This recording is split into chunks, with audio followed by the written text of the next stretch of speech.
Good evening and welcome to the Tactical Devils. I'm your host, Jarvis, and tonight we're going to talk about the up-and-coming Europa League semi-final against Athletic Club Bilbao. What can we expect? Can this group of players see through a game when needed? We all know what happened against Lyon, against 10 men.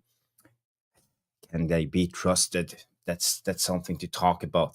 And I have a lot of gems coming up. You know, there's some transfer rumors. I heard some stuff about Bruno.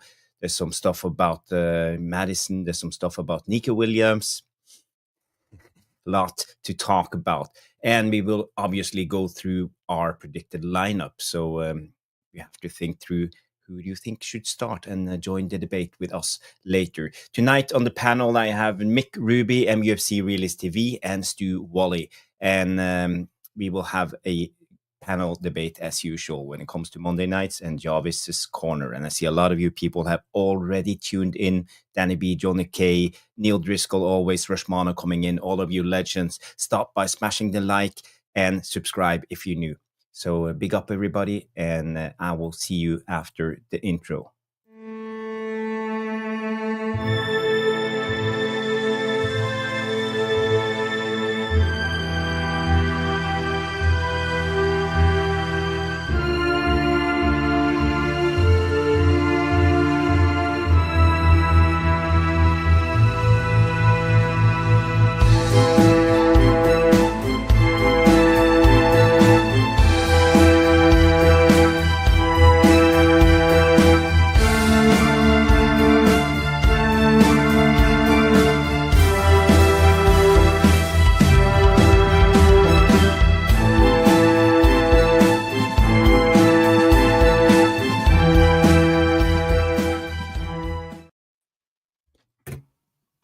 Good evening, everybody, and welcome to the Tactical Devils and MUFC Realist TV. Mick is with us tonight, co-streaming to his channel. And as always, direct from China and all around the world, Mr. Stu Woolley.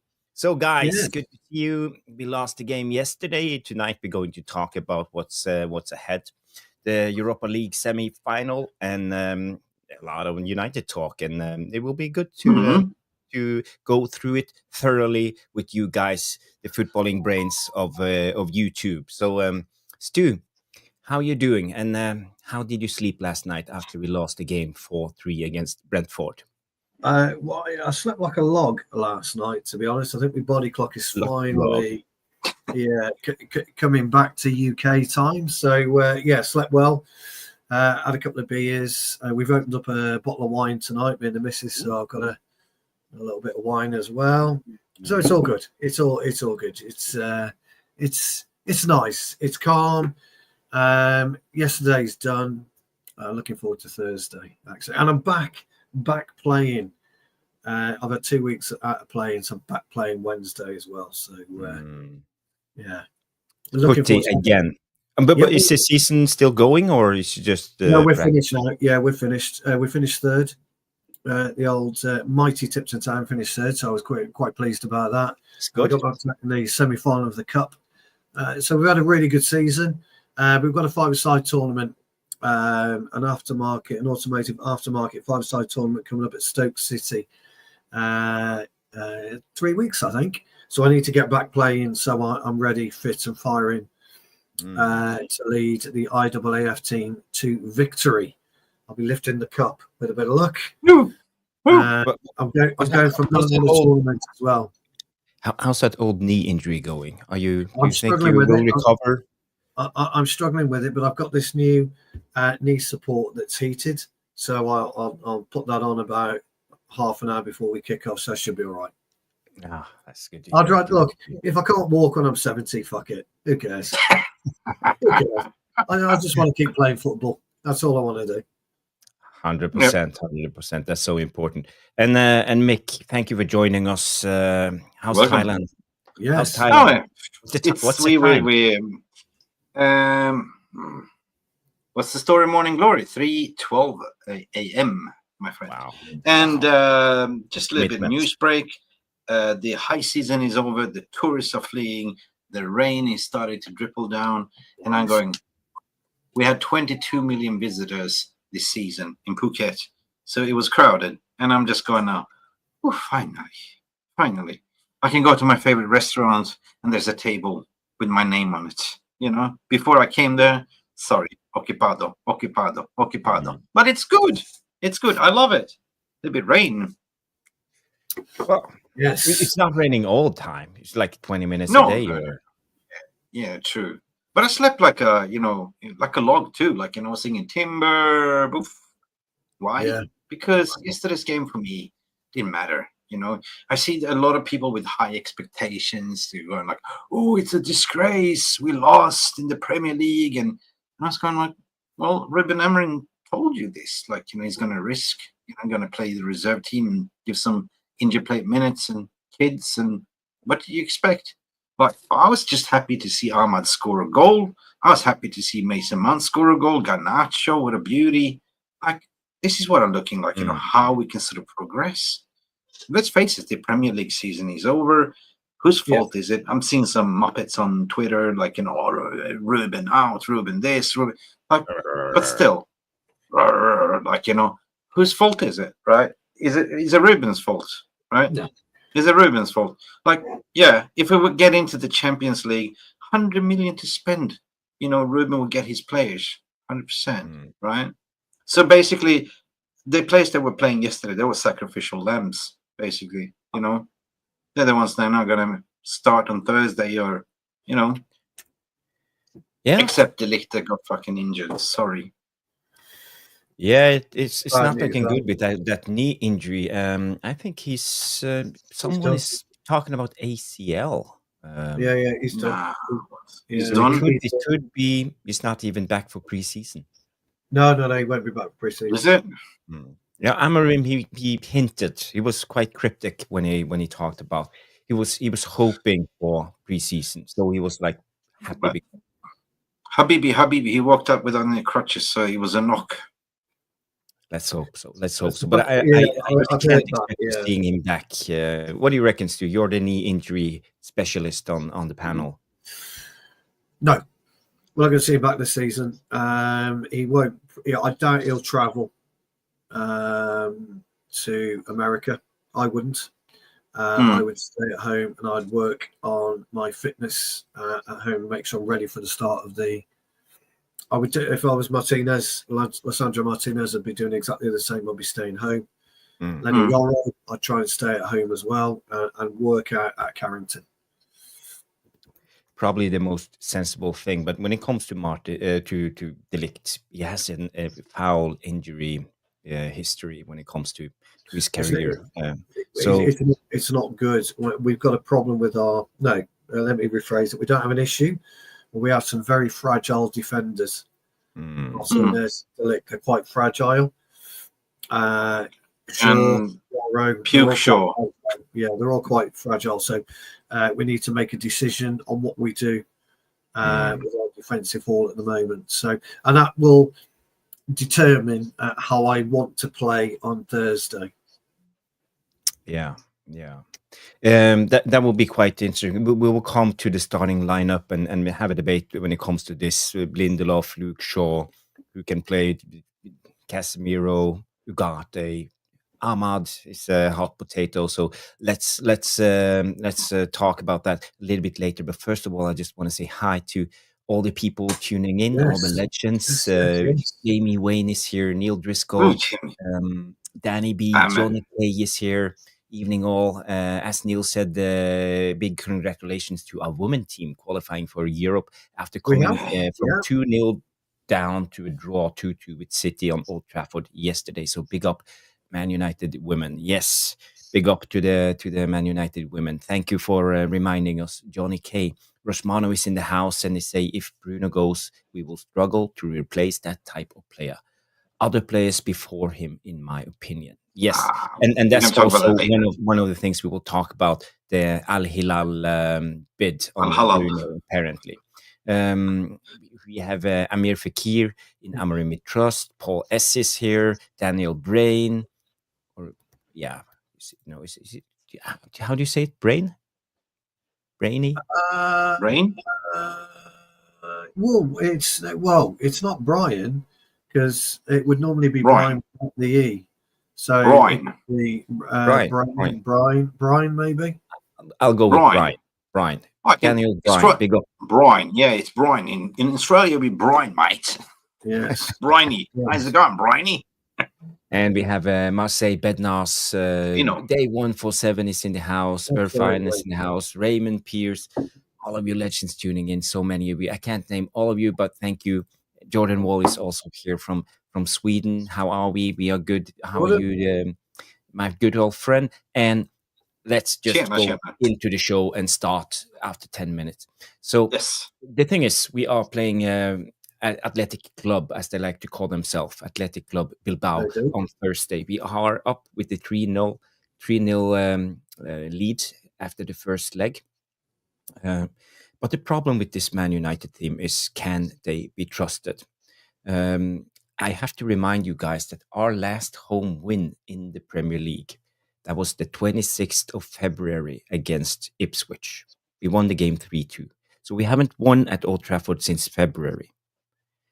And my question to you guys, and Stu, you can go first, is this group of players to be trusted seeing out the game? Because after the Lyon calamity, we were up 2-0. They were suddenly up 4-2 with 10 men. And we haven't won a game on Old Trafford since 26th of February. Can this group of players be trusted? Actually, are they too fragile? We won against Lille. They've kind of, they've got to. They've Premier League. Yeah, they've kind of got no choice. Yeah, they've kind of got no choice. That they've got to do. But Amorim's got to be a bit cute though on Thursday. He's got to do something a little bit out of kilter, and for my mind, play with two conventional fullbacks, two conventional wingers. So I'm looking at a single up top position. I'm looking at 4. Kind of 3-2-1 is how I want to play, but with not even that really. I want to play with two conventional wingers, two conventional fullbacks, and I want to play with a single 6. So I want to play with a single pivot. So then I'm looking at a 3, whoever they may be, being able to rotate quite nicely and quite fluidly. I'm not talking about playing a false 9 because I think we need to play a 9. But I'm looking at a 3, a 2 in behind that will be able to complement the 9 that we play. And I want to play a rigid, old-fashioned wing system and fullback system because they won't be expecting it. And they won't be able to break that down. And that will give us the kind of consistency and the block tactic of being able to hit them on the counter-attack. We don't need to go and win that game. I think, as I said to you the other night, Jarvis, last night I think it was, we should view the game as we're 1-0 down, but we don't have to go and win it. We can just ease our way into the game. They won't be expecting 2 fullbacks and 2 wingers, 2 conventional wingers. We've got the players that can do it. We have the personnel that can play that system. And I think he's got to do something a little bit different. He won't, by the way. He'll play his normal system. But I want to see us divvy it up a little bit and make ourselves just impossible to break down. And then I think we'll go and win the game 2-0 if we play that way. But when you talked about the 3-4-3, Amorim has actually tweaked the system a little bit lately now with Casemiro playing and Ugarte playing more staggered, almost like in a diamonds. We all reverted back to the 3-1-6 formation that we used to see under Ten Hag. So he's actually doing something different. He is, but you've got to do something radical. Yeah. Occasionally, sometimes you got to chuck your rule book out the window. It's got to go. It's my old phrase, Jarvis. You got to go rogue. It's got to go sometimes. Occasionally, you've got to kind of stifle the opposition. You've got to make the opposition think. We don't do that enough. We haven't done it for a long, long time. We haven't made the opposition manager take a step back and think, Jesus, I wasn't expecting that. The last time we did that was when we beat City 2-1 at home. The last time we went long, we played long ball. They weren't expecting it. Guardiola didn't know what to do. He didn't know how to handle us. By the time he realised what we were doing, we were already 2-0 up. You have to look at the alternatives in football, and you have to think, because don't forget, as I'm broken record on this, there's a finite amount of space on a pitch. It's the same. It's a finite amount of space. You've got to fit 22 players, 20 outfield players, and 2 goalkeepers. So 20 outfield players have got to fit in 2/3 of the pitch together, and it's making use of that particular space. And at the minute, setting up from the back doesn't work for us. We're a little bit loose when we're playing out from the back. It's loose when it goes into the middle. It's not quite tight. So let's not do that. Let's just mix it up. Let's just drop it into the middle third now and again. Let's just drop it out wide. We've got great conventional wingers. You can play Garnacho out in the wing. You can play Ahmad. 2 tight wingers for us. Speedy, direct, loads of skill. We've got that.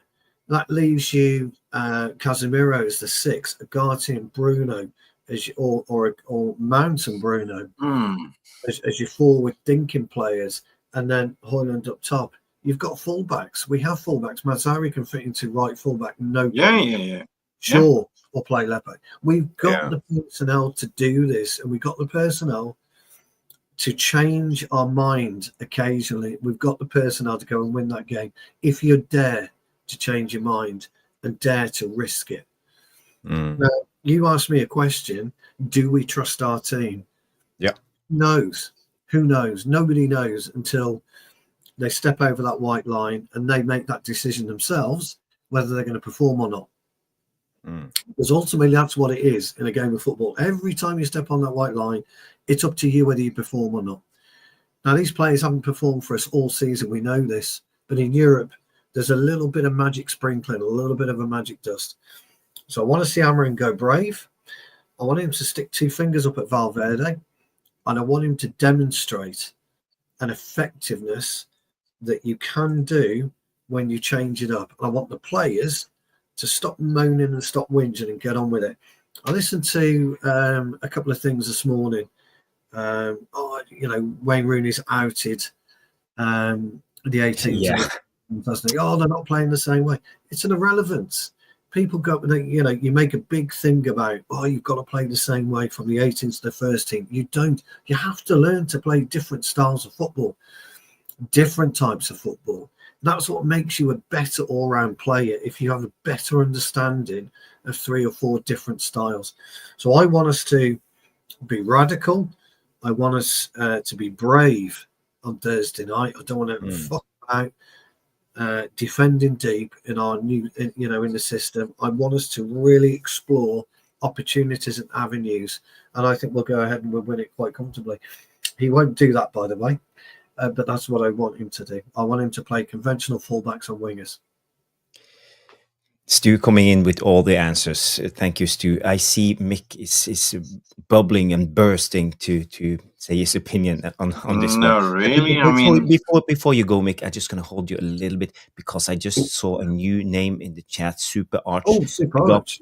Big up, Super Arch. If you're new to the channel, please subscribe. We need more subscribers. And by the way, the Routinator, one of our moderators, coming in and say 23 likes. So please smash the like for the channel. And if you're on MUFC Realist TV, jump over to the Tactical Devil, smash the like, and all the way around, smash the like on MUFC Realist TV. Everything helps. Now, go, Mick. Well, I can't repeat what Stu was saying because I agree what he's saying. I can just find add-ons to what Stu is saying. I can add on that Atleti Club are not very good travelers. They're not scoring goals away, especially in Europe. Mm-hmm. And I can also add on their 4 games to play in La Liga.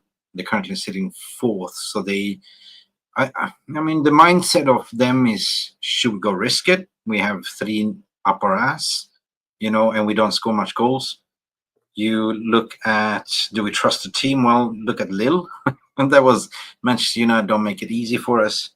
But I agree with Stu. Like, we do have players that are now coming into the team. Amad Diallo is like playing like he's never been gone. Stick him to the right wing back, or one of the number 10s and Ganache to the other side, and hit him with pace on the both wings. But I see Amorim is actually changed. I mean, when we're playing against them with 10 men, we're actually lining up with 3-1-6. We're actually flooding the box. So, and otherwise we play with 3-2-5.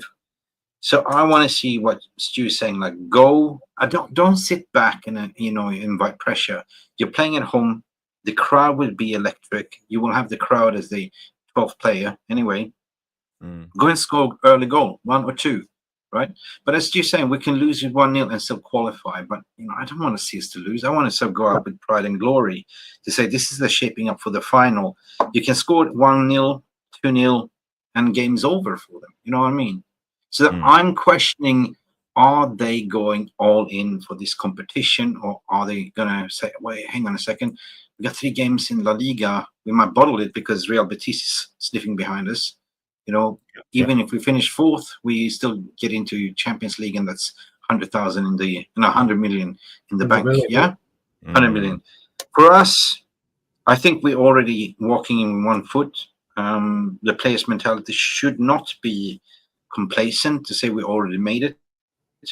But one thing that we need to sort of mention, that we are unbeaten in this competition, no matter what. We are the comeback kings in this competition. So I know we haven't really focused on the Premier League. Let's face it, it's gone. But if we win this, we are 2 games into actually going to Champions League, right? So it's all or nothing, like no retreat, no surrender, pedal to the metal. Nobody know what Spurs going to do. Madison is injured. Solanke is injured. They're going to Bode Glimt to play on their artificial turf. And Bode Glimt, they never lose at home. So I think that it will go, that semi-final will go to penalties. Bode will score 2-0, and there'll be like, 3-3 on aggregate, and we'll go on penalties. So I'd rather see Man United playing actually Bode Glimt in Bilbao than Spurs. By the way, in Northern Norway, we say Bode Glimt. Bode Glimt, yeah. Bode Glimt. Yeah, but yeah. So yeah, I'm not worried. I mean, in terms of defense, the Ligt is gone. We still have good centre backs. Lenny Euro is probably the most improved centre backs, alongside with Harry Maldini. That winger, fullback, yeah. And then I will revert to Mazraoui, and that's your solid, back line. Euro to the left, 100%. Maguire in the middle. He thrives to play like in a back 3, and Maz, he was rested as a right winger. I would go like, I don't know. Should we go with Ahmad as a wing back or number 10? I think as a wing back. We will come to that. We can go through the lineup. I just want to have one more talking point about the final, and Dan P comes in, and this is brilliant. Bilbao still wants to get to the final on their own ground, so they will give everything. And we know if they get one early goal, let's say in the first 10 minutes, all hell will be loose, and they will smell blood. They will smell blood, and we know the pressure can make us cave, especially at Old Trafford. We are not a good home team. We haven't been this season, so there's no chance we're gonna score at least 1 goal. We're gonna score at least 1 goal, so they can come with us with 3-0. We score 1 goal, 3-1. We still qualify. Yeah, true. Yeah.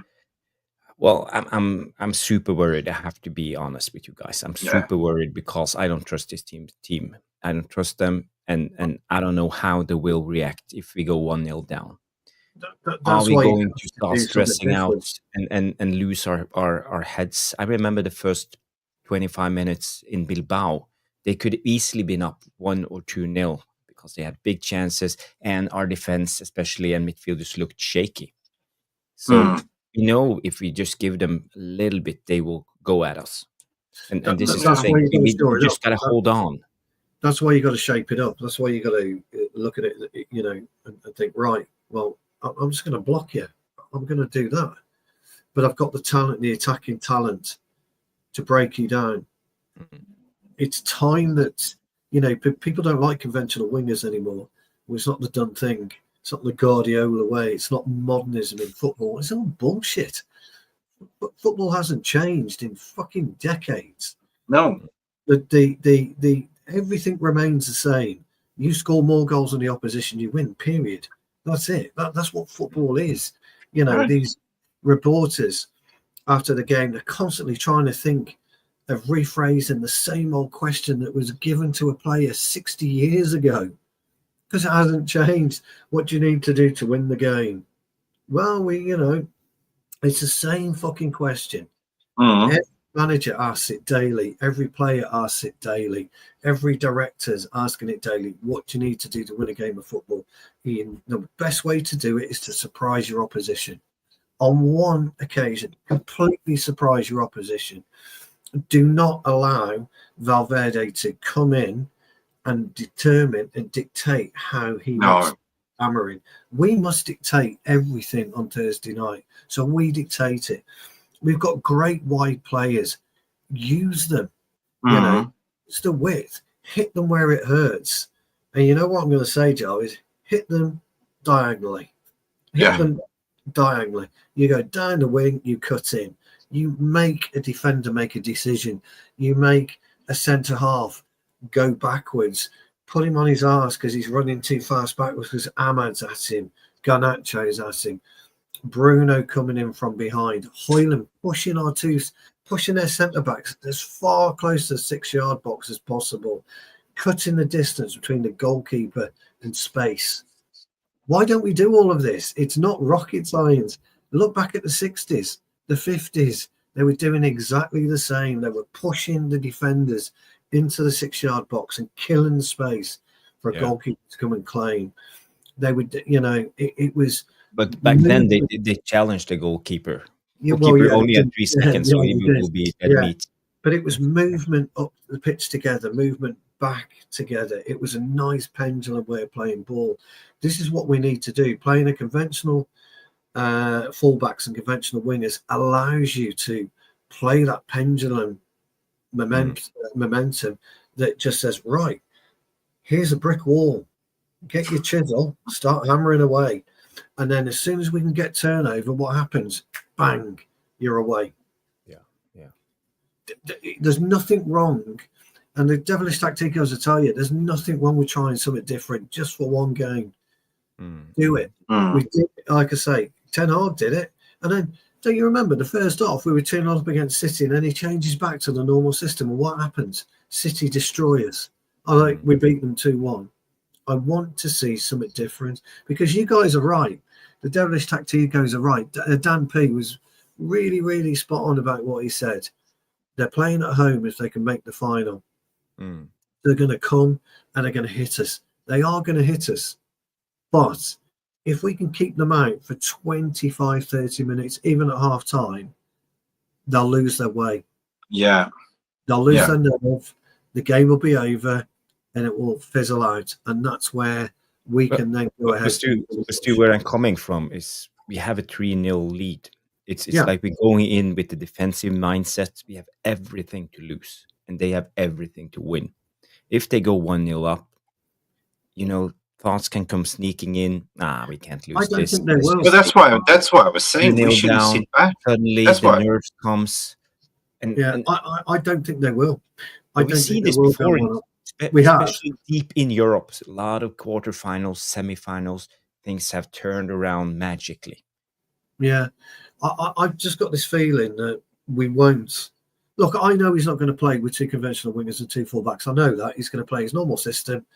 And he's going to play. I'm going to have to play a 10. Why? I'd love to know, Don, why he's got to play a 10. Because he doesn't necessarily have to do that. He's more dangerous coming in from the wing out wide and dropping in with his left peg. Garnacho's been doing the same just recently. The only problem we'll have with playing Garnacho and Ahmad, if you do play them out wide, is Garnacho's been massively dangerous, hasn't he? On the right-hand side. I would actually prefer Ahmad on the right-hand side. Also, question is, what do you do with Mason Mount? Do you use his energy to go in and try and disrupt Atleti? It's really interesting. And I agree it's finely poised, and I agree, he won't change his system and he won't change his mind. I agree with he won't. And Don's not particularly wrong about him playing as a 10, but I'd like to see him further wide and really punish their fullbacks, because that's what you need to do. You need to keep on the that's what I was saying, that I don't want us to sit back and invite pressure, to give them that opportunity. I said, we play our game, we are Old Trafford, start the game aggressive, score the first goal, game over, Red Rover, you know what I mean? It's 4-0 in aggregate. That's what I was saying. I don't think that, I mentioned that the back line sorted itself out. I think the midfield will stay the same, Ugarte and Casemiro. Casemiro playing more of an attacking number 8. Bruno will start as one of the number 10s. Nick, let's go through it. Let's talk about the team, because let's do it together and with the devilish tactics. I'll tell you what. Why don't we pick our own 11? Each of us pick our own 11. That would be quite interesting, quite fun. But pick a system that you would like to see him do rather than what we think he's going to do. But the thing is, here is to great idea, by the way. But I'm just gonna put out my concerns and what I think this will be. These players 1, 2, 3, 4, 5, 6, 7, 8 players. These players will play for sure. 100%. So my question is, Garnacho, we played 90 minutes against Brentford. Is there a thought behind that? Because we have both Garnacho and Ahmad. The second concern is Ugarte. He played 90 minutes. Why? Is he starting against and playing the double pivot? And when it comes to the right wing back or the left wing back, I don't know when it comes to Dorgu and Masraoui. Will Masraoui play as a centre back or as a wing back? Centre back. So he will play for sure, but that's why I put him in the middle here.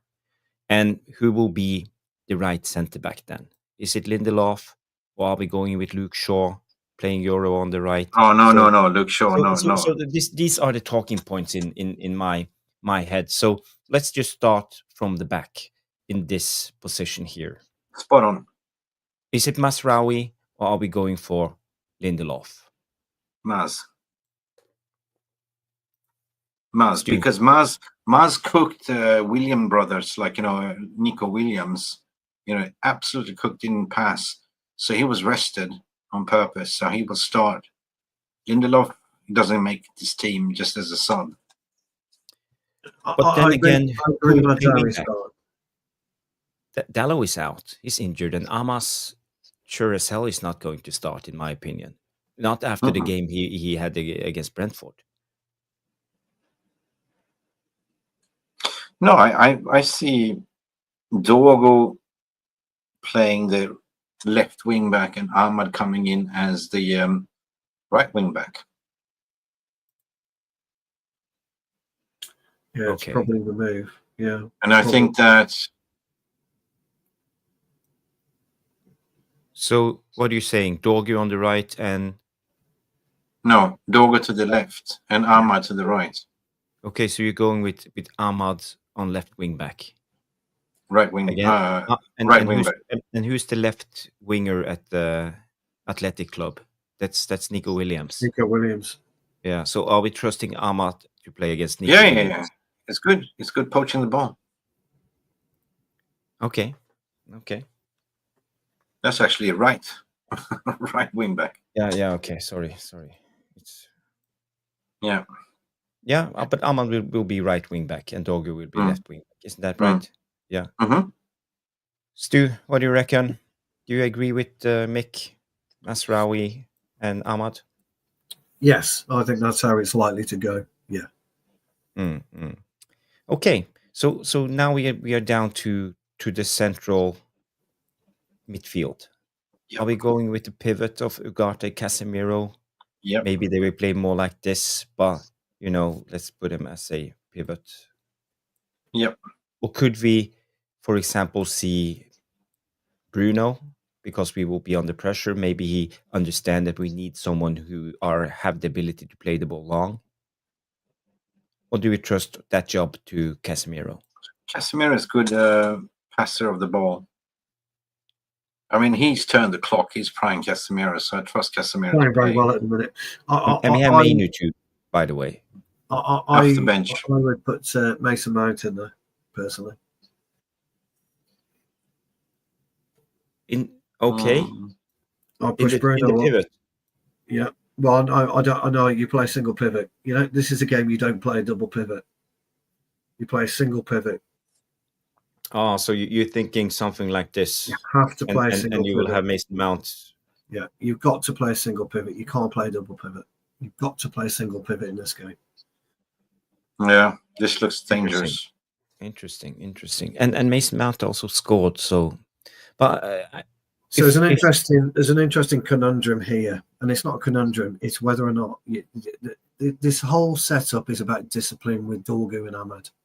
There's your discipline. Your discipline is your ability to slide in 10 yards. So, but you can't play Garnacho and Ahmad on the same side. So, But you're not distance covered. The distance covered between Ahmad Casemiro and Dorgu Casemiro will be absolutely critical. So they need to be on elastic band. It needs to be like pincers, closing and opening. I'll go with that one. Yeah, I'll go with that one because Mount offers ability off the ball to press, but also Well, the good thing with Mount. But what about Ugarte then? So we dropping Ugarte after his performance against Brentford? Yeah, I wouldn't play. He played 90 minutes, so he should be. I wouldn't play him anyway. Okay. What are the rich Nico saying, guys? Would you prefer Ugarte or Mason Mount in the number 8 position? And it's not exactly a single pivot; it's staggered like this. Yeah. So Dave's made a point. He doesn't like it because he thinks it leaves us exposed. I can see his point because it looks like there's a lot of real estate in between the players. But this is where the discipline comes in between Dorgu and Ahmad, Mount and Bruno. So you can quite easily can fall back into make that as a 5, no problem whatsoever. Single pivot. So we need movement and we need space to move. And this is what I've always said. Some of the best teams rotate beautifully in a circular motion. Some of the best players, they don't stand around. They don't get in each other's way. They rotate. We need the likes of Bruno, Mount, Casemiro, Ahmad and Dorgu to work as a collective unit. That's why we won't get it. So I understand what Dave's saying, but he's looking at the gaps in between. But when you're playing a disciplined way of football, you've got Casemiro. Because don't forget, if you put Casemiro in front of Maguire on the edge of the D, you drop in Ahmad and Dorgu a little bit. In towards. Okay, so you want to do like this? Yeah, you put Mount in ahead of Casemiro. No, ahead of him. That's it. And that's how you defend it. There's your defense. That's what I'm getting at. That's what I'm talking about. Communication. Now, the only way they're going to get round us is around the wings. And you've got Dorgu, Ahmad, Yoro, Mazzari for pace. You're better off allowing them space out wide than you are in the middle. That actually makes sense to you. I got to give it to you. It makes sense when you look at it. But will he do it? Will he do it? I think more he will go with the same midfield that he started over there. That's what I want. Yeah, sorry. Ahmad has just asked me, is that what I want? It's what I would like. He won't do that. No chance. He won't. And I know he won't. But I would like I think there's one thing. I agree with this whole lineup, but I think Mount will not start. I think Mount will come off the bench, and I would see Ugarte playing deeper and Casemiro a little bit more advanced where Mount is. Yeah, I mean, if he goes with Casemiro and Ugarte, I'll go with the double pivot. The first half lineup. Yeah, go with double pivot. Then it will be more like this. That'll be more like that, yeah. But we can end up being a little bit deeper. If you think actually, Jarvis and Mick, where Højlund ends up anyway, he always ends up in that type of position. But we need him further up, don't we? But that's how it's supposed to, when you're in a defensive unit, that's how it's supposed to operate. Yeah. Going with the devilish tacticos, I think most of them would So prefer. Dave's made a good point, actually. Yeah, so Dave's made a good point. Matt and Bruno lose too many 50-50s. I tend to agree with that. I do. I think he's absolutely right. The only reason I was going with Mount, Dave, is I think we need a bit of flexibility. He gives us more flexibility than Mount is a good second half option to come off the bench. You know, that's what could I well think. be. Offer more energy. Yeah. Guys, can I just tell you how I would actually set up? Because in my but opinion, that's the idea of this. That's the idea. I just wanted to, you know, with that, with how I would go with his kind of favoured system.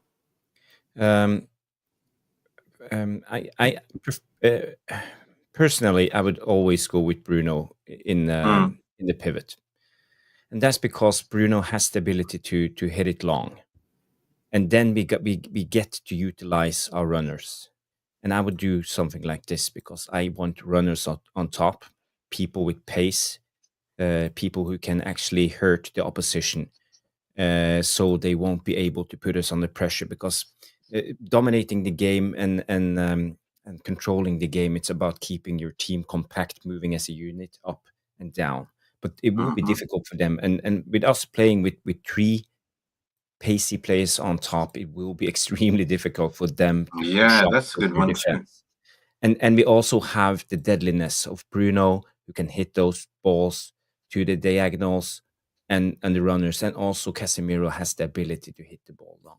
So for me, I think this would be my ideal formation when we go to a team like this. And I would also trust Masraoui and Dorgu more as a wing-back pairing, especially going up against Nico Williams. So that's why he's not playing. So this is more of Lindelof or Nico Williams isn't playing.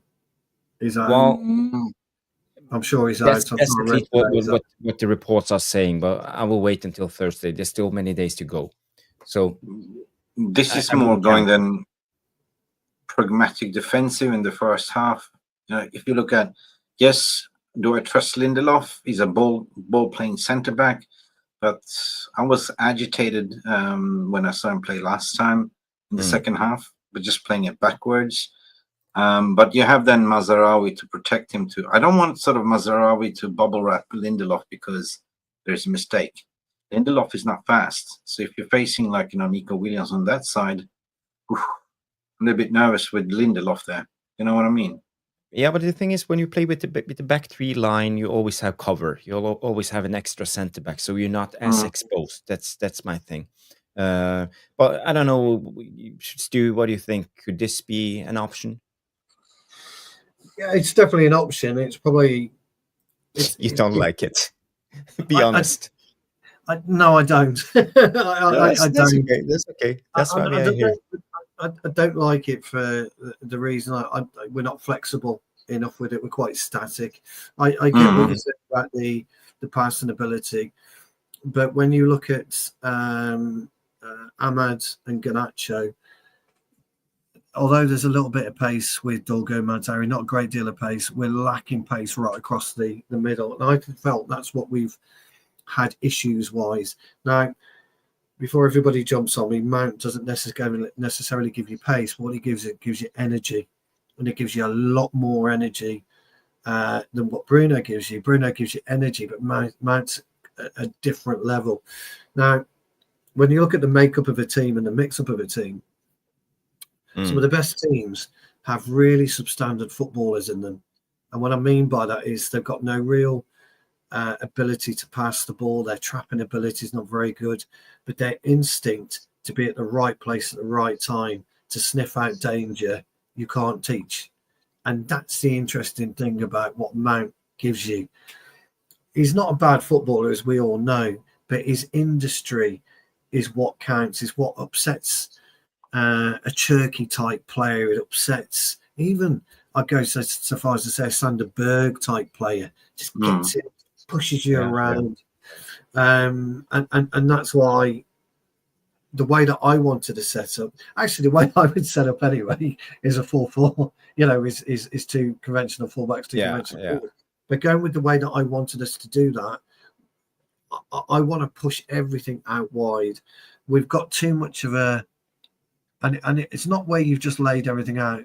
there's just too much real estate between Casemiro, Bruno, Ahmed, and Garnacho. There always will be in Yeah, that but little. for me, Stu, I think we are at a stage where we have to play to our strengths, and I think Mm. this is how we like to play as a club. We have the players to play this formation. You know, I'm pragmatic in a way when we talked about pragmatism, and I think Yeah, let's play to our strength, because I think that's one of the best thing you can do in football. Actually, do what you are good at, not trying to force anything that you're not.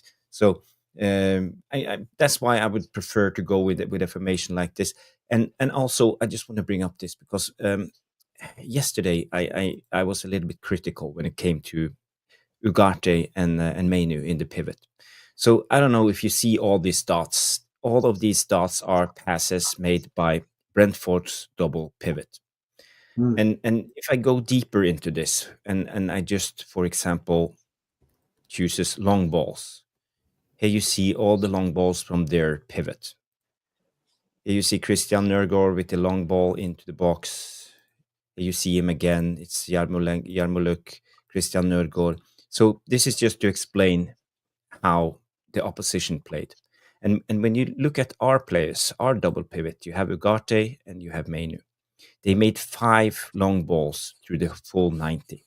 But not only that, if we look at their long balls, it's just diagonal passes to shift play from one side to the other.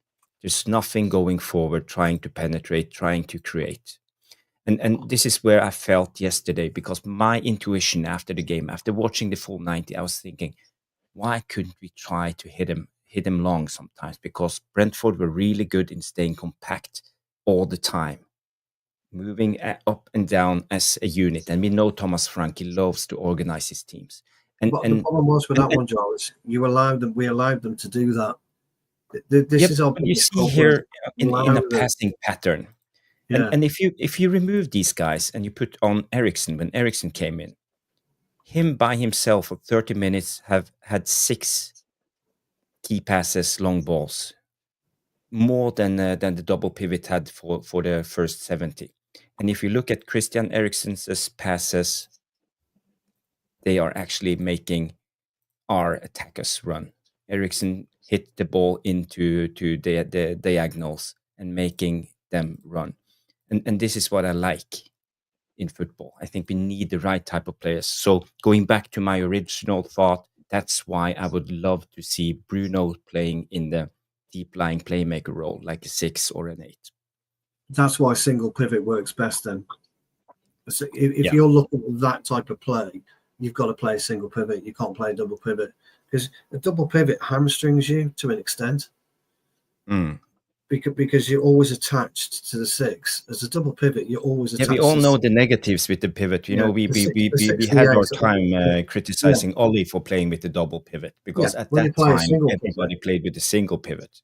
Yeah, when you play with a single pivot or a single 6, which I've always preferred to play with a single 6 anyway, that should free up your 2 8s or your 8 and your 10 or whatever you want to call it. It will free up, and that would free up Bruno a lot more to do that. This is why I think Mount coming in would be a better foil for Bruno and Casemiro. That's why I think the Mount. Yeah, okay. Frees up Bruno more, because Mount can do more of the so-called running. So say, look, there are players, there are teams out there, Rodri, as good as Rodri is, when you actually look at his ability, he's not got great ability. He just gets it and he moves it, and he's in the right place at the right time because he reads the game well. Casemiro's getting there again. He's reading the game so much better. He's in there at the right time, and his distribution is better, and that's what he's doing. So you need to free up Bruno, and that's why I don't want the double pivot anymore. That's why I think just a single Casemiro would be better. Yeah. And we also seen Bruno Amorim doing this lately. It's an interesting debate. I don't know if you guys have anything else to add when it comes to this lineup. I think I see a lot of people talking about maybe Ahmad Masraoui as to drop Lindelof, maybe. So I think maybe the majority of the Devilish Tacticos would love to go with something like this: Casemiro, Bruno, and then playing Ugarte. So on my estimations, I think this is the preferred 11 from I Devilish think that's Techie. what he'll do. Yeah, I Yeah, think that's what and he'll I do. think this is what he will do. Yeah. So I don't know, Mick. Do you have anything to add when it comes to this formation and lineup? This is exactly what I had in mind. So basically, this is where we started. I think this is the lineup he's going to go with. Basically, the back three is secure enough. I think Ahmad and Mazraoui can handle Nico Williams. Dog and Yoro can definitely handle the other Williams brother. So I think the Casemiro will push more higher up, being more of the distributor of the ball and pushing higher up. And Ugarte will be the shield, the destroyer. Bruno definitely. This is pretty much the same, almost the same lineup against what we had against them, but adding on just Ahmad. So I think this is my preferred lineup. Definitely gives you flexibility in attack, but gives you also, if you look at the bench, gives you options to throw in Mainu, Mount as well for more pace and energy. Ericsson to secure the game at the end, kind of thing. Yeah. I think a lot of people are relying on Casemiro. I see a lot of comments coming in and talking about Casemiro because there's experience there. Like, Casemiro will calm down Ugarte a little bit. He's more, and you have, if you look backwards, you have Maguire. That's also senior experience. You know what I mean?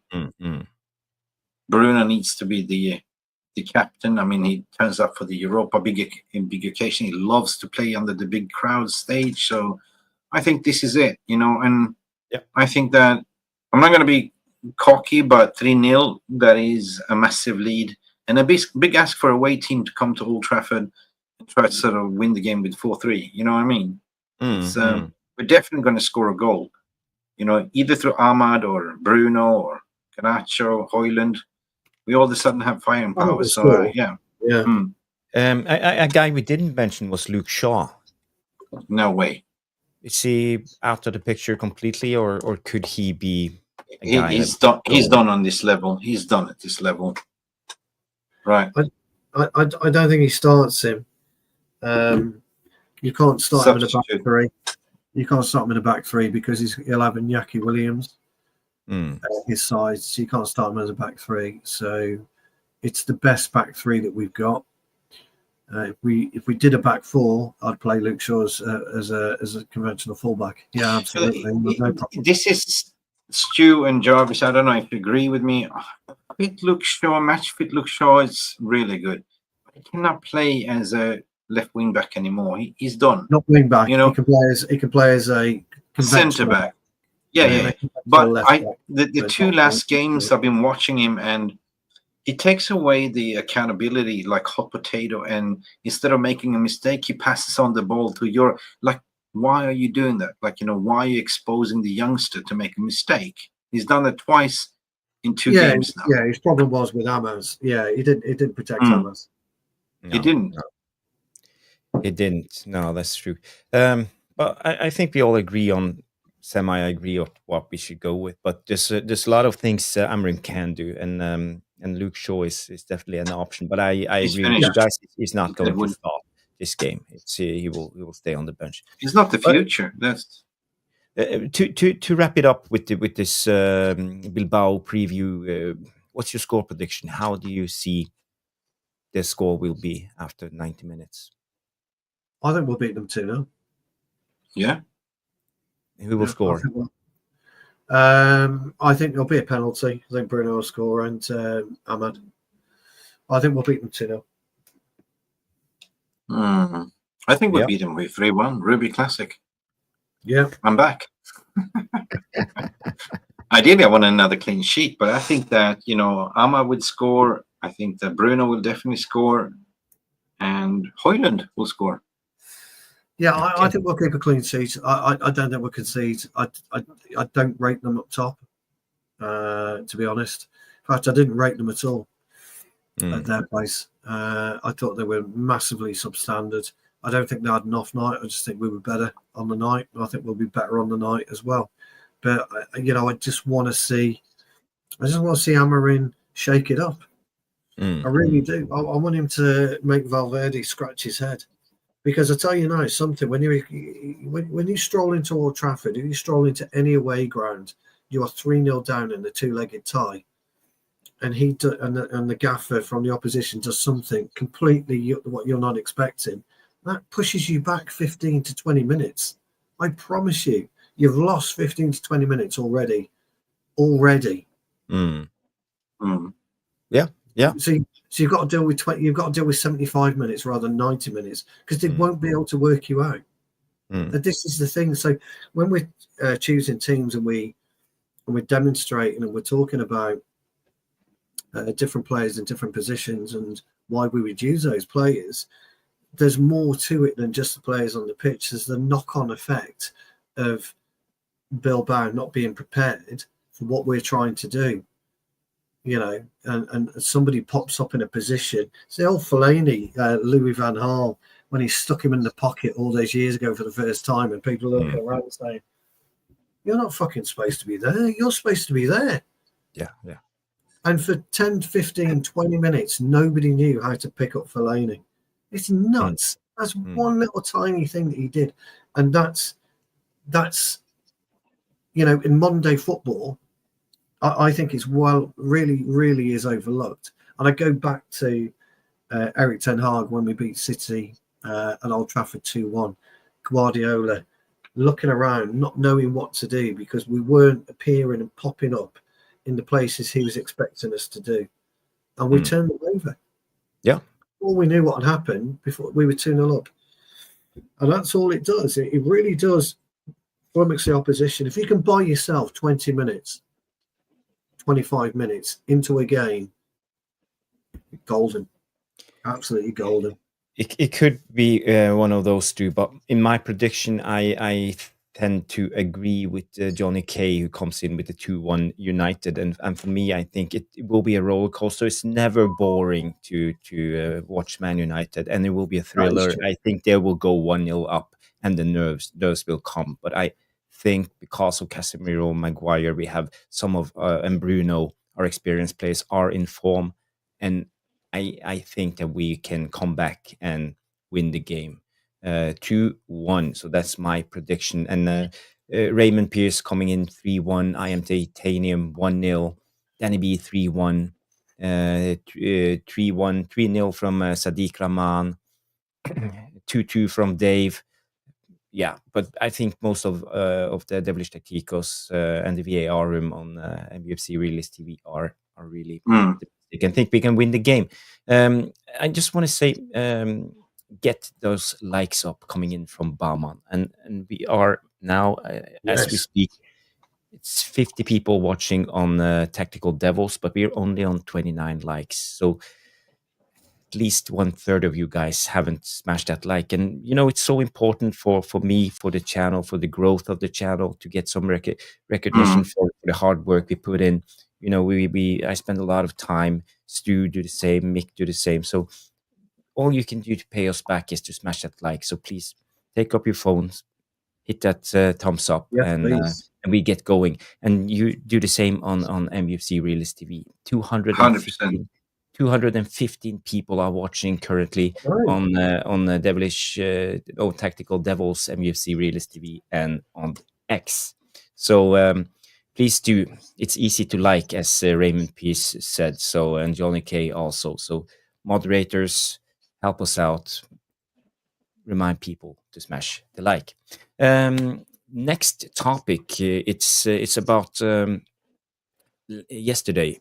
3 of our players, our forward players, Mason Mount scored, Ahmad scored, and Garnacho scored. So maybe they are getting some needed confidence going into this vital game. And talking about Garnacho, he's been linked to a lot of clubs. Maybe he wants to go himself. Maybe he's feeling pushed out of the club.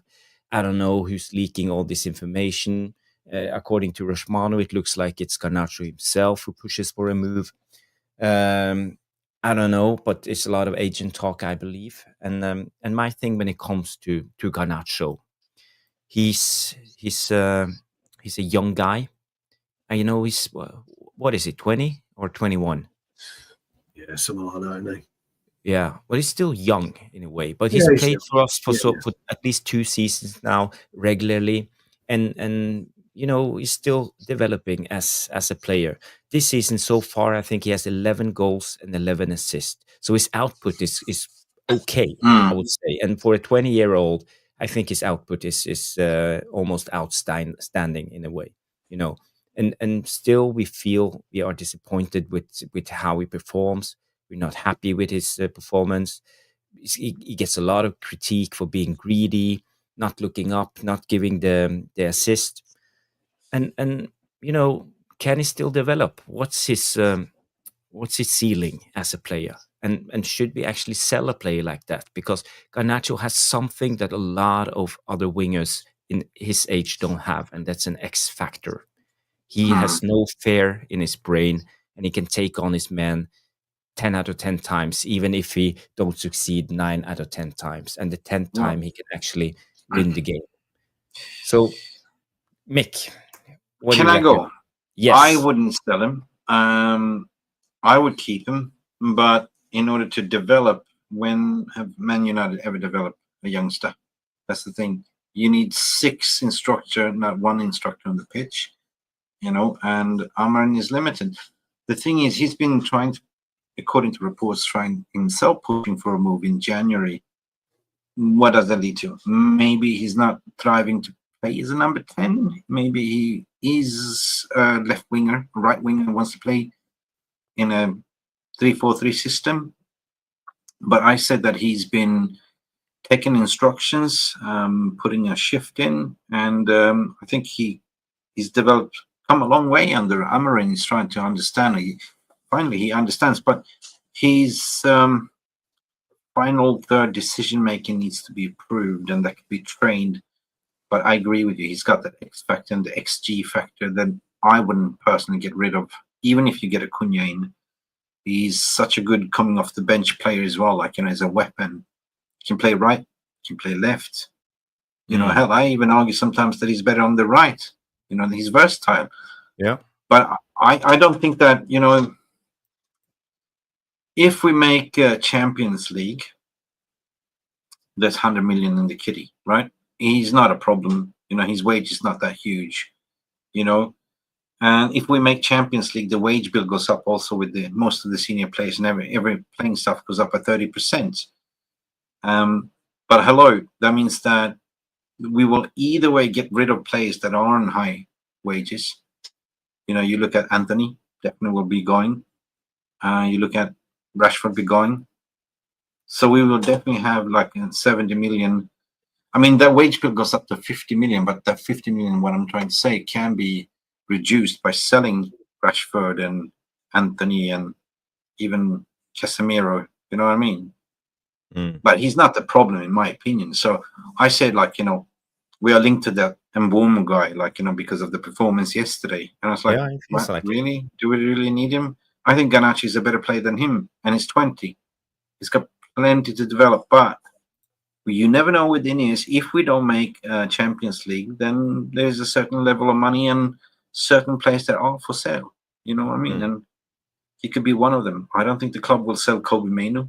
I don't think so. Right? But I don't know.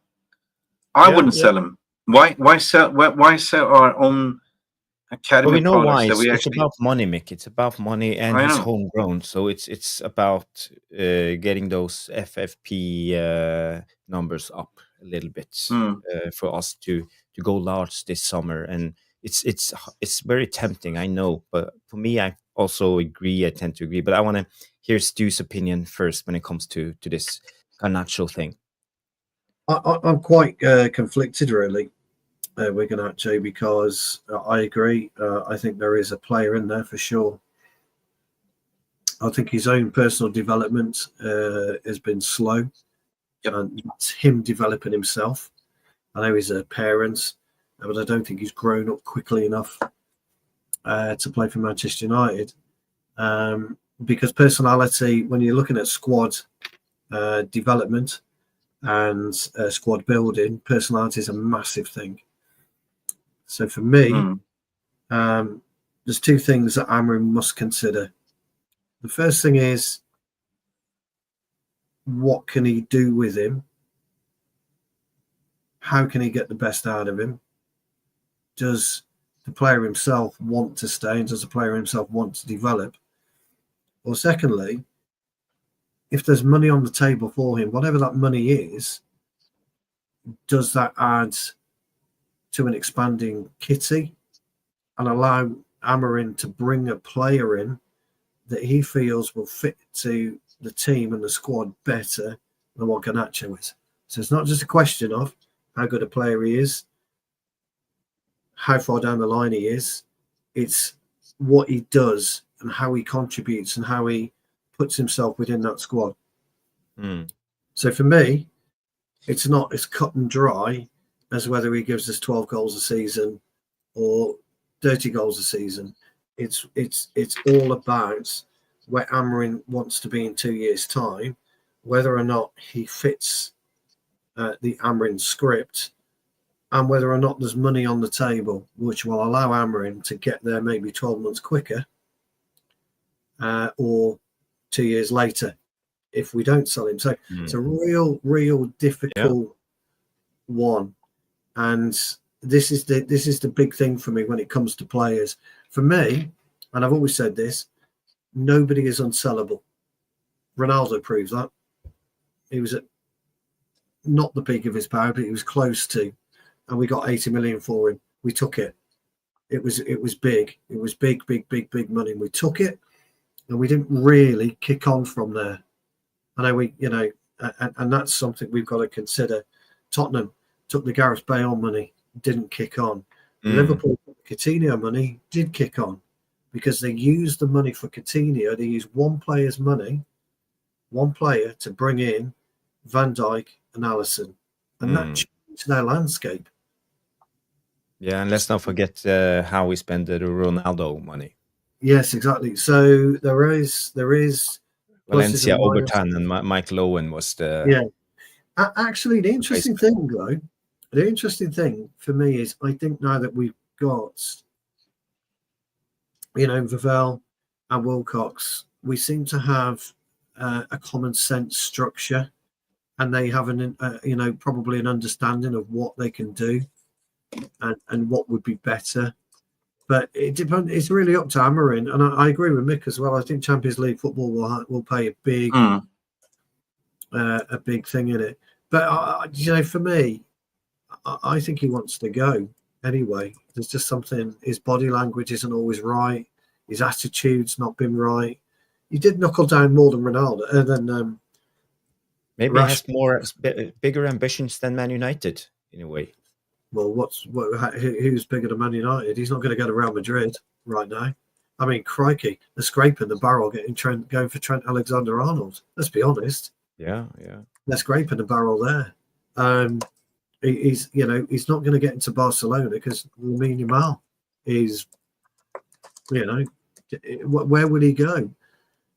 Could he go to PSG? Everything changed pretty quick when it comes to football, so it's hard to say. He's young and his future.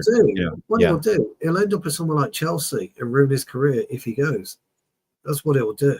He'll end up there. So there's a lot on it, really. It's not cut and dried with Garnacho.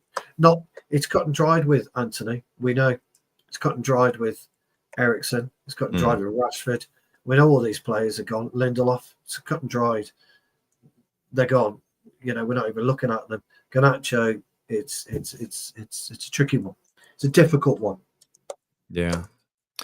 Rodrigo is apparently leaving. He's on a free. He's on a free, isn't he, Rodrigo? Yeah. I just want to say, when it comes to this, my thoughts on Garnacho is: are we in a hurry for next season?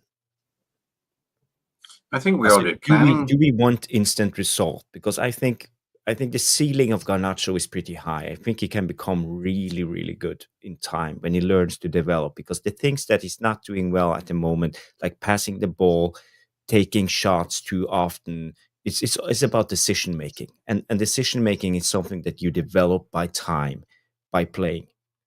And I believe he can actually become better. So my question is, are we in a hurry for next season, or do we reckon that Garnacho has reached his ceiling? And seeing it from another way, how good can he actually get in time? I mean, we saw him under Ten Hag when he played in the wide system. He was thriving. You know, Ten Hag put an arm around him. It's been a start-stop season for most of this play. Like, you know, all of a sudden they have to stop learning a new system, learning the new manager, the new coaching staff, everything around. It's definitely have been affected. So I think next season you will see a more confident team. Depends on what you're doing in the transfer market and what players you bring in. Because remember, it's a system, right? It's just not one player. But 11 assists with playing with Højlund. It's good. I think it's that's almost too good to be true. That's almost incredible numbers playing with Højlund. We all know how terrible he's been. So that's my analogy to say that, you know, at the end of the day, this season's been a really, you know, rocky season. Injuries, different personnel, learning the system, and still producing those outputs. What's to say that if he stays next season, same coaching staff, you know, getting new blood in, Cunha coming in, more senior, they can learn from something, get another striker in, potentially Gyökeres. Man, you know, I keep him. He's a solid weapon, you know, and he's still young and still value. But we don't trust this Iniesta, do we? You know what I mean? But that's what I'm saying. If we win, I mean, knock on wood, if we win Europa League and get Champions League, he ain't going nowhere. No. I don't think so. Amir Fakir comes in and say Kobe Mainu and Garnacho not for sale. So we will see. I think it's all about money. Samik's coming in. Big up Samik's big job this summer if selling down. I wouldn't be surprised. I wouldn't surprise if you see some shock sale of people are going to hate me for this, but if you look at academy players, they're going to sell them because of pure profit. Collier, I wouldn't be surprised if they sell Collier as a shock. You know, he played a couple of Premier League games, got value. Club looking at, he's better than Seko Kone, or, you know. I like him, but you got to look at what the club are thinking as well. Like, you know, you have a lot of good academy players. They're not going to make the first team. Ethan Wheatley just came back, scored a couple of goals on the 21s. He's probably going to get sold, you know. What about Dangor Jr.? He's not going to make it. And these players are going to be sold. He's on the sales list too, Dangor. So, every player should be up for sale. Every player in your squad should be up for sale. Hang on a second. I have to. It's what happens in well-run clubs. Everybody's up for sale, and you make conscious financial, fiscal decisions on whether or not you move that player on. As long as you move them on for the right reasons, that's fine. If you move them on for the wrong reasons, that's not great. But every player should be up for sale because everybody's got a price, and it's proven. It's been proven and proven and proven. Neymar, you know, I said when Neymar was sold, he'll never be sold again, and he wasn't. He had to force himself out of PSG. The biggest mistake he made as a player was that. Coutinho, same thing, went for 160 million. You're never going to get your money back on these. This is the thing. Those transfer fees are gone. They're done. They're over. So it's now cut the cloth accordingly and getting the right player in at the right money. Now, if we pick up Cunha, which I think we're going in, was it for 60 million, 65 million, maybe, something along those lines, that's great business in today's market. But when you look at other players that are out there, Sander Berg being one of them, his stock has risen from 6 million to 40 million probably. Yeah. You know, and I'd say, look, Morgan Gibbs-White will move from Forest probably to City for around 60 million. You know, this is what happens in football. Well-run clubs start looking, and you always look at home first, and it's all about impact for the actual squad itself. So, for me, no players unsellable. So it's probably already answered the question you're going to ask a little bit later in the show. Yeah. But you you look at it. Yeah, we can. That's a good transition. I think we don't have much to add when it comes to this, because it's about selling the right players, and we all saw this coming out today with But Bruno. can I just yeah. can I just add on to Stu something that I observed, that you spot on, Stu. Clubs are more caution with the transfer. They're not going to pay 100 millions anymore. Not anymore. No, it looks like the transfer price is going down on a striker. If you start quoting Diblin for 100 million, nobody's going to pay that kind of money. You're seeing transfers going for 60, 70, max 80 now, right? I think those 100 million is over. Everything is kind of going down at the moment, and clubs are being more smart. Yeah. The only ones that. Yeah, we want Saudi Arabia. Clubs are wanting Saudi Arabia to come in because they'll pay the big money. But are they going to pay the big money anymore? Because when you look at what's happened with Salah, did he sign that Liverpool contract out of loyalty, or did he sign it because he wasn't getting the money he thought he could get out of Saudi Arabia? We don't know, do we? We don't know. Same with I think we don't know. It's just I'm just speculating. The only reason why you want to go to Saudi is to retire and get a big paycheck, right? If you look at Mo Salah, he's got still 3 years left in his tank the way he's playing, right? So he wants to be competitive, right? That's why I'm questioning. And anyone that goes in the age of 26, 27 to Saudi, they're just going for the paycheck, tax-free, right? Yeah. And I get that. Some people love to play football. Some people love the money that football gives, and your player career is very short. You can have bust a kneecap and your career is over, right? So anyway, I don't believe one single story if you're going to read the Bruno stuff today. I just wanted to get your opinion on it, because Al Hilal has made an official offer for Bruno Fernandes, according to Who is the sources? MPB. Hilal Swiftly. stuff. Hilal stuff. Yeah. Is there even a credible source? Right. Well, it's a lot of people talking about it anyway, so it's a talking point. Yeah. It was the same thing with which clickbait that came out already regarding Mason Greenwood wants to go back to Man United, And also this report came out that Bruno Fernandes' lawyer and agent met with the management of Al Hilal today. Yeah, the same source. League wants to sign him before the club World Cup. Same source, Al Hayanan. That's the same source, right? Good luck. It's true. I think Bruno is committed to the project. Bruno is definitely part of, Amorim's deputy on the pitch. So I don't think he's going anywhere. I think Bruno he wants to win trophy at least before he leaves. But besides that, trying to debunk it or not, because I agree with you when it comes to the credibility of the sources. But the case is, are we in a place where we actually could think of selling Bruno? And why? If the right offer comes in, I heard about 120 million over 2 seasons or something like that. Well, if they give Man United 200 million for Bruno, then 120, I believe there was, or something in that bracket over 2 years. Tell me one player you can replace Bruno today with. That's the most impactful player in the squad. You know how long it will take to get another Bruno in that squad. But how old is Bruno? Is he 31? 31. Turning 31, yeah. Yeah, 31.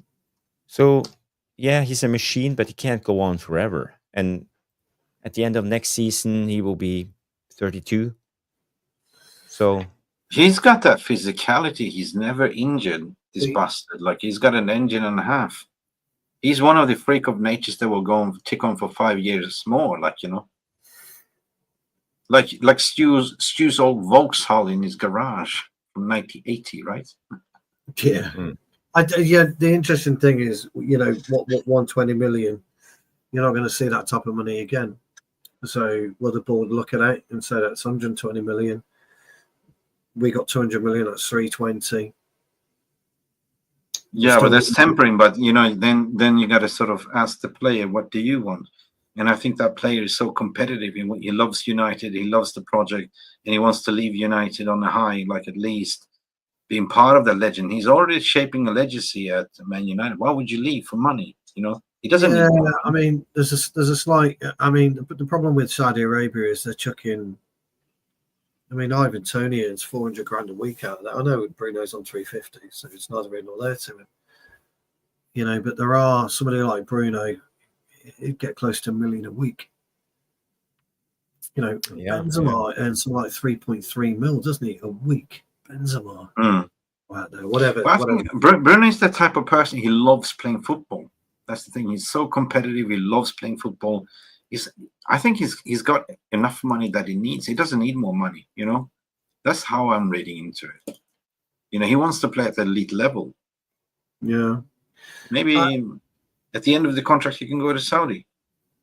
Yeah, it's a difficult. Look, again, it's a difficult one. It's like I say, for me, any player is sellable. Yeah, I agree with Mark is saying. That was kind of my point. It's going to be bring the goal contribution and all the assists. That's what I'm saying. It's going to take years to actually produce one of similar kind of Bruno. I don't think club will let him go at all. Yeah, it's a tricky one. It's a tricky one. But we don't. The thing is, you don't know, or we don't know what Amorim or the board, Vivell, Wilcox, what they got, what they're thinking about. Well, I'm just playing the devil's advocate. I'm just trying to look at it from several sides, other side, and Samix comes in and say you will need 2 top class creators to replace what Bruno does, and that's a point that as Mark are making, and Raymond Pierce talking about 500 million and is tempted. So it's all 500 million, yeah. So you see Palmer. You see Mark's talking about Carlton Palmer, but Chelsea are staring down the barrel of 2 fucking shotguns on FFP, big time. I mean, they are fucking in the mire. Chelsea are. I'm wondering what's going on. Real trouble. How can they go and huddle everything without getting away? FFPs must be catching up to them, mate. They are, yeah, it is. Chelsea are staring down the barrel of a massive. Problem. So you could, Mark's right. Cole Palmer could be one. You could quite easily go and get Cherky, as we know, at a Leon, decent value, and he is not going to give you 37 goal contributions. He's going to hit 20 goal contributions, easy. Cherky, easy. Chelsea's mad. They're stockpiling players. They're not, where the hell? Cole Palmer would give you 20, 25 goal contributions. There are players out there, and you would need 2. So I agree with Samix. So you would need 2, but there would be 2 to do that. And Jarle comes in with an interesting thought. I have a feeling that Cunha could get Bruno's number. Maybe not next season, but he definitely would. Yeah, he'd definitely get there. So, look, again, it just depends on... Cunha will get Rush's number. Yeah, it just depends what we want. What do the fans want? What do the club want? And that's coming in with the history here, Stu. We have let big players go before with Beckham and we have. Mark Hughes was dispensed. I'm just going to play the devil's advocate. This source is tier 3, tier 2.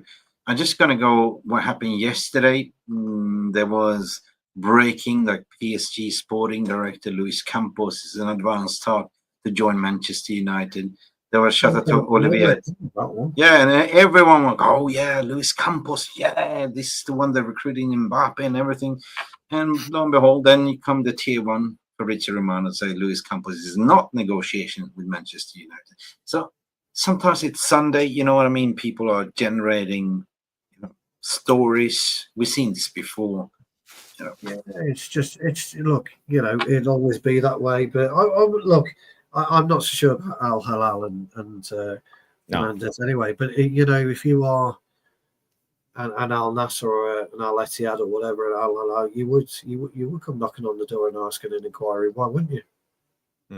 Yeah, I like Halal kebab. Yeah, Yep. it's nothing new. That's what happens in football. Years and years ago, it was Real Madrid. Yeah. So, Andy Manchester is coming up and say, yes, Jarvis and panel, big up.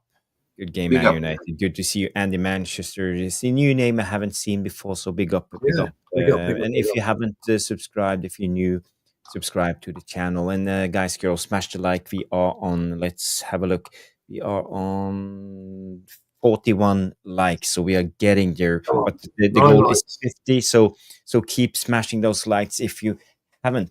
I think that's end the Bruno debate, and who knows? Bruno might stay on for a couple of more years if my suspicions are welcome. Right. I don't even get what people are even criticizing this maestro. You know what I mean? He's been such a transformative signing ever since he came in that January. Played every single game. You look at his stats, and why are people complaining? Because they expect him to do everything. He's been leading the team in different environments. So now is the time this summer is to build a team of strong midfield around Bruno. You know what I mean? I want to go over to another segment of the show, a little bit more funny. We are 1 hour 25, so this will be just a 5-minute segment, and then we go to the Q&A. So start thinking of those questions. We already have a lot of questions coming in, both from Jarle Barman, Dan P, and Compost Smurf. I look for questions in the chat. So start with the Q and end with the question mark, and I know to start them for later when we go to the Q&A session. But first of all, I just want to ask you guys. Detroit, big up. Detroit. I just want to ask, and this also goes out. It's like a little competition. It goes out to the Devilish Tacticos and the VAR room, the chat room. So, how old are we, guys? And how up to date are we with the modern slang, the language of the kids? Jesus, we're not. I'm not. Jesus, crikey. Okay, bring it on. Mick, do you know the words? Do you know the slang? Okay, yeah. So who you good lad? Who will know this first? So let's just get started, and you will understand the rule of the game. So, for example, if I say Sigma, what does it mean? Sigma. Are we talking Norwegian? Sigma. Slang? The slang. If someone say Sigma. Cool. Mick? Never heard of it. No, Norway. They're Norway. No. This is English. Sigma. Okay. Sigma means good. Oh, I was close. Cool. Sigma. So no idea. Wow. Okay, so now you understand. So first of all, I will give this to Stu, and I will go one to Stu, one to Mick. So Mick, what does skibbity mean? What does skibbity mean? Skibbity bop bop.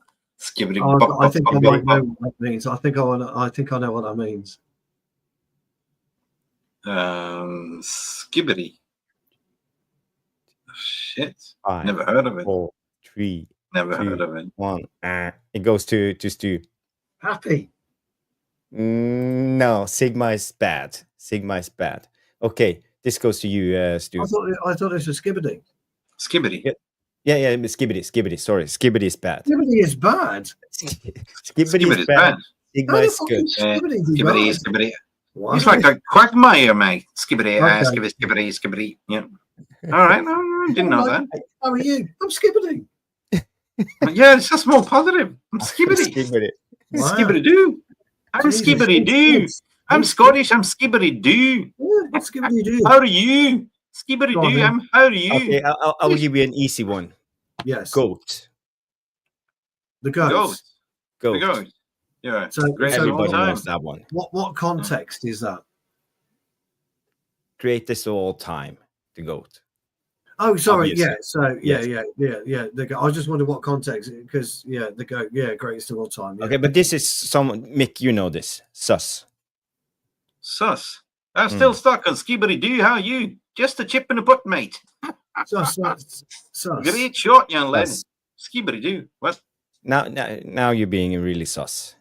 Sus. Yeah, suspect. Yeah, no. Yeah, sus. Sus. Yeah. Yeah, a bit sus. Sus, You're sus, mate. Yeah, suspect. Yeah, a little bit dodgy. Yeah. Dodgy. Yeah, I'll go with that. And the last one goes to Stu. It's the Lulu. What? Go to Lulu. The Lulu. Go Lulu. send a Chinese mail. Can you give me a bit of context to why would you say that? Stu, you are being the Lulu. Oh, nutty, not crazy. Lulu. Delusional. Oh, delulu means delusional. Lulu. Just to prove to you guys, I'm not making this up. Trending Jesus, slang words you should know. Delulu, Riz. Good. Sigma slang. Skibbidly. Giat. Delulu. I mean Delulu. Yeah, delusional. Riz. Fire. Riz. Fire, I know. Buzzing. Fire, yeah. Yeah, I knew fire. Mogging. No, I wouldn't have got that. Slay. Drip, I knew drip as well. Bet. I knew drip, yeah. Because Jake says drip a lot. Oh, I like your drip, Dad. Well, no, he didn't actually say I like your drip. I made that part up, but he's mentioned drip before. Vibe, I know. Goofy. I suppose, Goofy, that's everybody knows Goofy. Mogging. Goofy, it's old. Mogging. If somebody said, "Oh, Mick, you're mogging, you are," you'd think that was minging, wouldn't you? Fucking mugging is like, you're mugging me off, mate. You're fucking taking the piss, mate. You're looking significantly better than somebody else. Wow. Vibe, I know. Are you mugging? Are you mugging, old man? Are you mugging? What about bussing? Are you bussing? Let's just end it.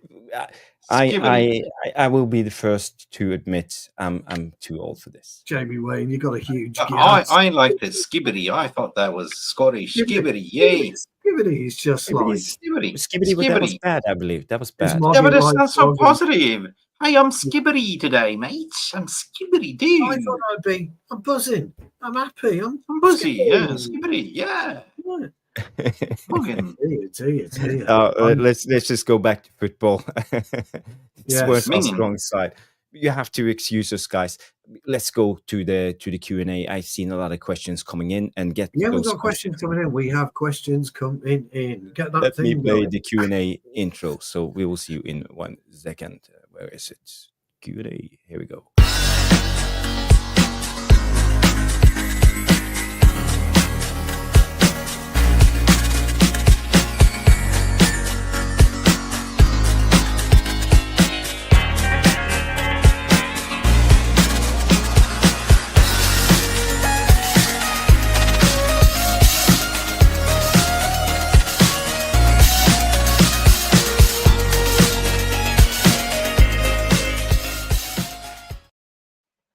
Yes, and we are back to the Q&A. I will move Stu into the boss's chair. And welcome.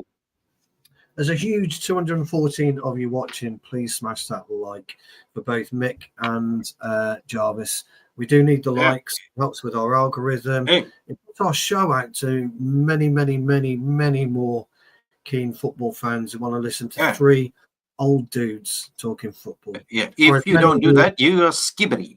Yes, Skibbity. And there's many of you in the Devilish Tacticos and Mick's VAR room would say we talk rubbish anyway, and you're probably right, but we have a lot of fun doing it. So thank you very much for joining us.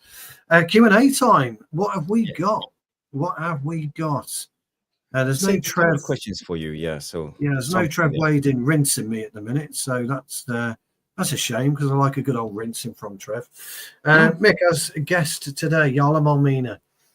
How did you read that Bodo Glimt are building a new stadium, which will be done in 27? Europa success maybe.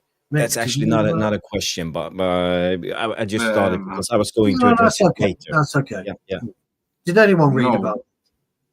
No. I know a little bit about it. They are planning to build a new stadium, but they don't have any big investors to help them out. So they just depend on the prize money they get from Europa League. And they are betting on qualifying for your Champions League next season. Just a ticket into the group stage will give them about 60 million pounds, all the way up to 80 million pounds, and that by themselves can make it easy for them to build a new stadium. So I think they are starting to settle the finances, and the new stadium will come in 27. You mentioned something, Grasshopper. That's the thing. Man United needs to be in Champions League every year. Every year. Why? Because every year we get 100 million. Yes. Yes. For the stadium. And for my money, Bodo Glimt to go through tomorrow night. Thursday night in Manchester United. I certainly believe in that. Cannot see Tottenham beating Bodo Glimt at. They shit away anyway. 5-0. 5-0. Madison gone for the season. Yeah, the first question, and it's a really good question from Barman. He said, "What should we do with Casemiro's 500k per week if we go to the Champions League?" Excuse me, Jarvis. Skibbity. Well, as we said, we receive at least 60 million, all the way up to 100 million if we go deep into the tournament. So I think Casemiro will deserve every pound of that money if he drags us over the line, as it looks like we are doing right now.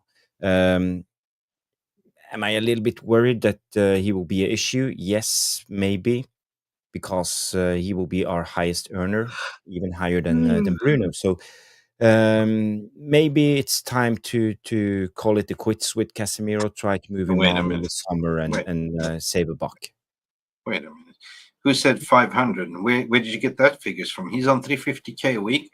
He's on 18 million pounds a year, but he will receive an extra bonus of 25% if we reach the stage of the Champions League next season. So 18 million times 25%, that's divided by so 22.5 million pounds approximately. I don't know. A lot of money. Yeah. Well, he's got one year left, right? After this, he's got 2. I thought he had 2 left. Two. Yeah. He was he signed a 4-year deal when he arrived. He had 2 left. Yeah, I thought he had 2 left. Yeah. So he'd be earning approximately 437,000 a week with that increase. It's too much. Boss, I'm looking at it that way. There's no resale value anyway. No. It's got 1 year left. If we are in Champions League, we need his experience. We do. So, we do. Yeah. Well, I still think knowing the Ratcliffe, that is kind of a thorn in his side. He's looking at the wages, and I think that they want to get rid of him, but I don't think that Amorim wants to get rid of him. We're also, did we, although we're probably stupid enough to include a 25% raise clause for Champions League football, but we may not have done. But I would imagine we could. Great question, Barman. Actually, I think you've got very good. It's a tough one, that one. Dan P's coming with another one. There's a lot of talk around Madrid desperately wanting to get hold of Fernandez back, aren't they? Yep. Or they want him. 35 million quid. We've got a buyback clause, haven't we? Quite a cheap buyback. And a sell-on. So should we do that business, Mick? For me, 100% yes. I mean, for that money, you get a bloody good left wing back. I'm looking at Dorgo, still young. He was never the first choice. Yeah, I think it was the third choice. It was something cheap, a project. But I'm looking at Amorim's system where the wing backs are so important. Which is the fundamental building block in his whole system. So yeah, I don't think we have enough good wing backs unless next season you go play Amad Diallo as a right wing back, more of attacking. But if we look at the left-hand side, we don't have anyone that is kind of attacking. Dorgo is not that attacking, in my opinion, right? Yeah. No, I think we take the money. I think if we can, You take the money, then it's 50%, right? You know. yeah, I think we take the money. We're going to get it with Greenwood, aren't we? Yeah, but there was a report saying that Real Madrid wants Man United to activate that, I've read buyback that. clause, Yeah, I read that. and then they will buy him for 27 cheap. Real Madrid, they do that all the time, right? They We're go not for gonna players do like running out the contracts for cheap. Rodrigo's contract is running out. Why is we not even linked to him? He's gone. It's somebody was saying Chelsea. One of the Cabinet Tacticos was saying Chelsea. Not surprised, which again bears the could Cole Palmer be on his way? Interesting. If Cole Palmer is a Man United boyhood fan, why are we not going over then? He is indeed. Compost Smurf, there is no definitive news on De Ligt. No. We're not likely to get anything definitive probably till Wednesday, when any or if swelling has gone down. You can't be scanned immediately. You can't have MRI on any kind of injury that's swelled up till the swelling comes down. So probably Wednesday, maybe tomorrow, but probably Wednesday when you'll get some kind of Amorim press conference and you'll get an update on De Ligt then. Mark, we're going to come to your question a bit later because it's a very good question and we will give it a bit more time in a bit. Yep. Rob Taff says, how old is everyone in the chat? So we'll go around our little group here. I'm the youngest, Rob Taff, by far, as you could tell. I'm a pup. I am at 35. No, that's not quite right, is it? It's not. You're mogging. You're mogging. Yes, I'm mogging. Yes. Yeah, put that thing up. I'm mogging. No, I'm 55. That's my age. I was 55 in February this year. Jarvis. And you look wonderful for 55. You don't look a day over 40. Thank you. That's very kind. I'm blushing now. I'm blushing. Jarvis, how old are you, my friend? Yes, I'm 47 years old. So and you don't look a day over 50. I'm getting closer to 50 day by day now. But I'm happy with my age at the moment, and I'm glad I'm not. Physically, yes, I would like to be younger, just because the physicality is better. You are in better shape and all of that. But I'm happy with being 47 years old. That's a good same age. I'm happy with my age. I'm happy with my age. And the baby of the group. Me? Yes. Oh, I'm a vampire, I've been around for ages, Great shot, young leg. You read my age in Arabic, I'm 25. in vampire backwards. I'm turning 52. I have a very good joke. So I'm the youngest in this group. Oh, I'm the middle child. Jarvis is the tiddler. But listen, I'm Benjamin Button. Everything goes backwards. I'm just looking more beautiful. You are Benjamin Button, but we are three old footballing nerds. Who have we got? We've got Jamie Wayne, who's 35. Mm-hmm. We've got Johnny. Jordan is 21. Oh, Jordan, great. Oh, and the daddy of the group, Neil Driscoll, 86. Absolute legend. Yeah, well. Raymond's come in. He was Raymond. He was 7 many decades ago. I like that one. I will crack a joke, but this was actually a real joke. Not a joke, but it was an interview. 30. Yeah. Let me stick to 30. That number. I like that number because I clearly instantly remember an interview. There was a British journalist interview an Indian gentleman. I'm sorry, don't take this wrong, right? But he said, he said, how old are you, sir? And he said, I'm dirty, but my wife is dirty too. Oh, God. Oh, God. It's real. It's for real. I'm dirty, but my wife is dirty too. 77. Gavin. Wow. Thank you. Thank you. It's great to see you. Jordan also asked the same question. So thank you for that, Jordan. Jordan is also wanting to know, what is our favourite food? I love food.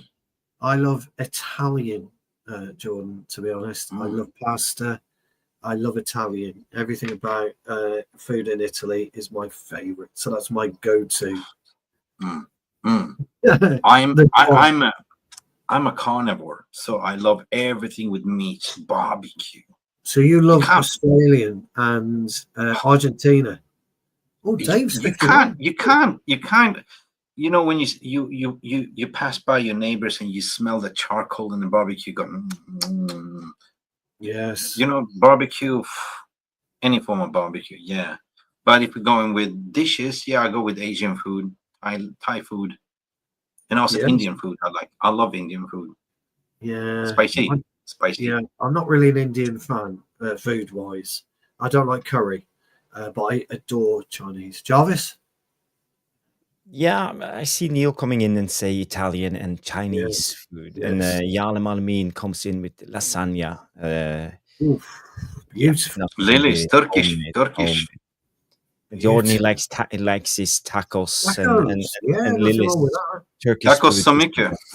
Lily's likes Turkish. And by the way, I just want to read this out. Hi, Jarvis, Mick Bratterskog from hospital. I'm 42. Still there. I'm like 25. Pick up Lillis. Big up. Big up, Lillis. Hope you're still there, brother. Yeah, I hope you feel better. Great question, Matt. And Mark comes in with roti and curry, Caribbean boy. You know how. Oh yes, roti, Caribbean roti. Yeah. But I have to say, one of my favorite foods are sushi. I love going to the Japanese restaurants. Sushi. That's sushi. Omaki, as I call it, the little rolls. I got years ago. I got my tie caught in the band that goes around in London. I was trying to get some sushi. I leaned over. But mate, you know what? The profit margins on sushi is like 300-400%. It's not so expensive. Just a little bit of rice, a little bit of you know, but it's so tasty. All Norwegian, spicy Norwegian. Spicy. Right, and we've got one more kind of. Perhaps you could elaborate on that one, please, Manos. That'd be great. We got one more from Jordan. Our Hawaii pizza. Yes, I love that. No, Jordan. I see Swedish Hawaii pizza. No, Swedish kebab pizza, mate. Kebab pizza. We should have a bit of fun here. We should guess each other's music choices. So I will guess Mick's. Jarvis can guess mine, and Mick can guess Jarvis's. I know your favorite musics too. You know mine, don't you? Yeah, Mick, you'll have to. Yes, perhaps Mick should guess mine. You know mine, don't you? Yeah. Yeah, you're more into indie pop. Ooh, close. But, more rock. I'm more rock. Yeah. We are rock. We are metalheads. Yes. Yeah, I know you are, Mick. Yeah, I'm pretty sure. I remember you saying you're a metalhead. Oh shit! You know, I like everything. Iron Maiden from the past. You know, I've been to a lot of those Metallica concerts. I've been to AC/DC concerts. Yes. You know, but they don't make music anymore. It's just they make. I don't know. They don't. Right. I've mellowed a little bit. I've just got into Tool. Believe it or not, the prog rock legend. Tool, yeah. Tool, yeah. They brilliant. I've just got into those. They play 6 octave. Yeah, I like Tool. So I've just got into Tool. Jarvis? Tool. Well, lately, the last couple of weeks, I've been actually listening to 70s soul music. Nice. Why? Nice. It's something with it that's like just hit me at the moment. Like passionate music, and but usually I listen to a lot of. When I was growing up, it was grunge. Me too. Seattle rock grunge in the 90s. In the late 80s, I listened to Metallica, Guns N' Roses, and rock and roll. And then I started listening to, I would say, Britpop. You know, all those Oasis, Blur, and stuff. And then I flew into a journey with the Radiohead and Muse and Radiohead. You're speaking my language. And before they went to old music, 50s music, Elvis, rock and roll, and Beatles, and went all the way back to the 80s and with the Smashing Pumpkins, the Cure, and all of that. So you know, I've been everywhere when it comes to music, but now I'm into soul. Yeah. So there's a lot of good bands. There's a lot of rock kind of music, a lot of indie rock. There's Metallica for Rich. Good to see you, Rich. There's but Jazz. Metallica, the worst drummer ever was Lars Ulrich. He couldn't even. He's not the best, is he? Mr. B he's good at talking, blah blah blah. Mr. B likes Khaled. What else? Red Hot Chili Peppers by Nas. Frank Zappa by Raymond. Yes. 60s stuff. There's a lot. That's a great question, Alice. I like questions. Yeah. They're brilliant. Right, back to but Stu, I just want to say to Jordan, he talked about jazz and soul. Yes. Al Green. If you don't like it, search up Al Green. He has a lot of beautiful songs. Right. Anyway, back to football. That's what I'm saying. When I just want to, I'm a musician. I played bands. I was a DJ, producing music.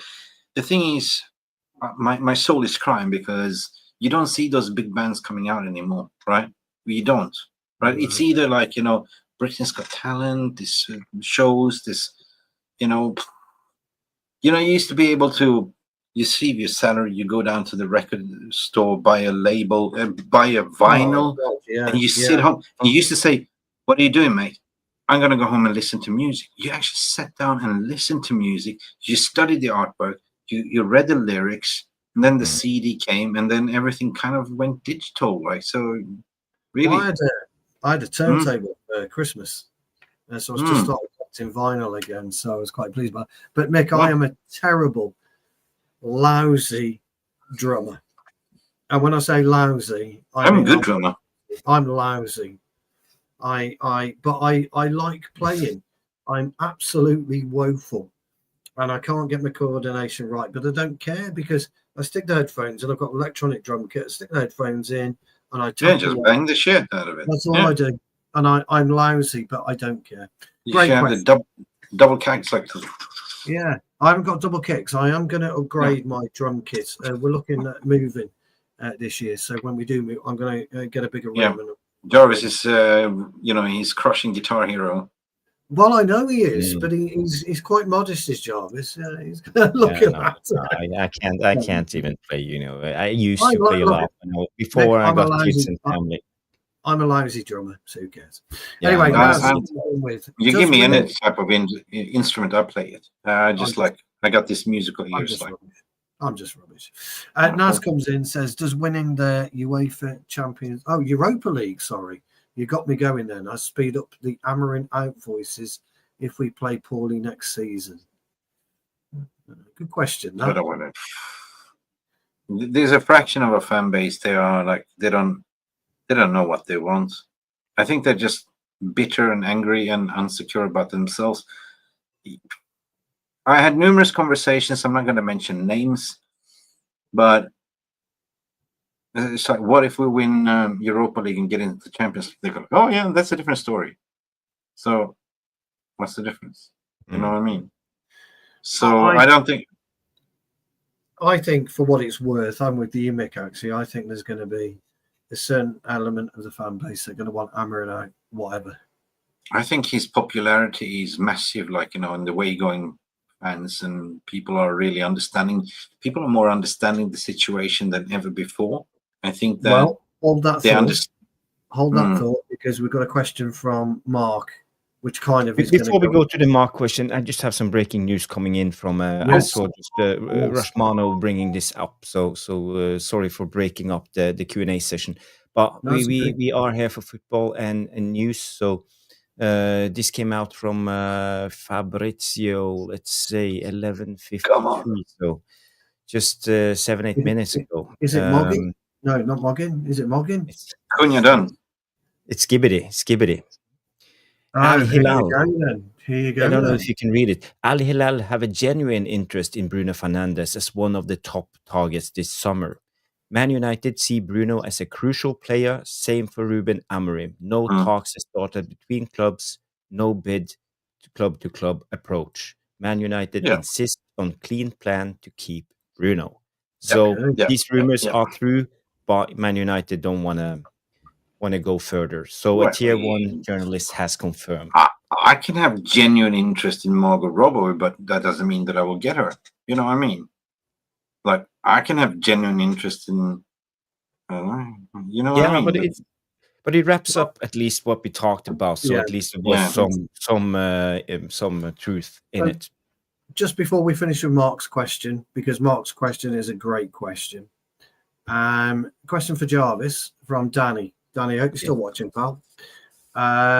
Jarvis. I put the extra Jarvis in.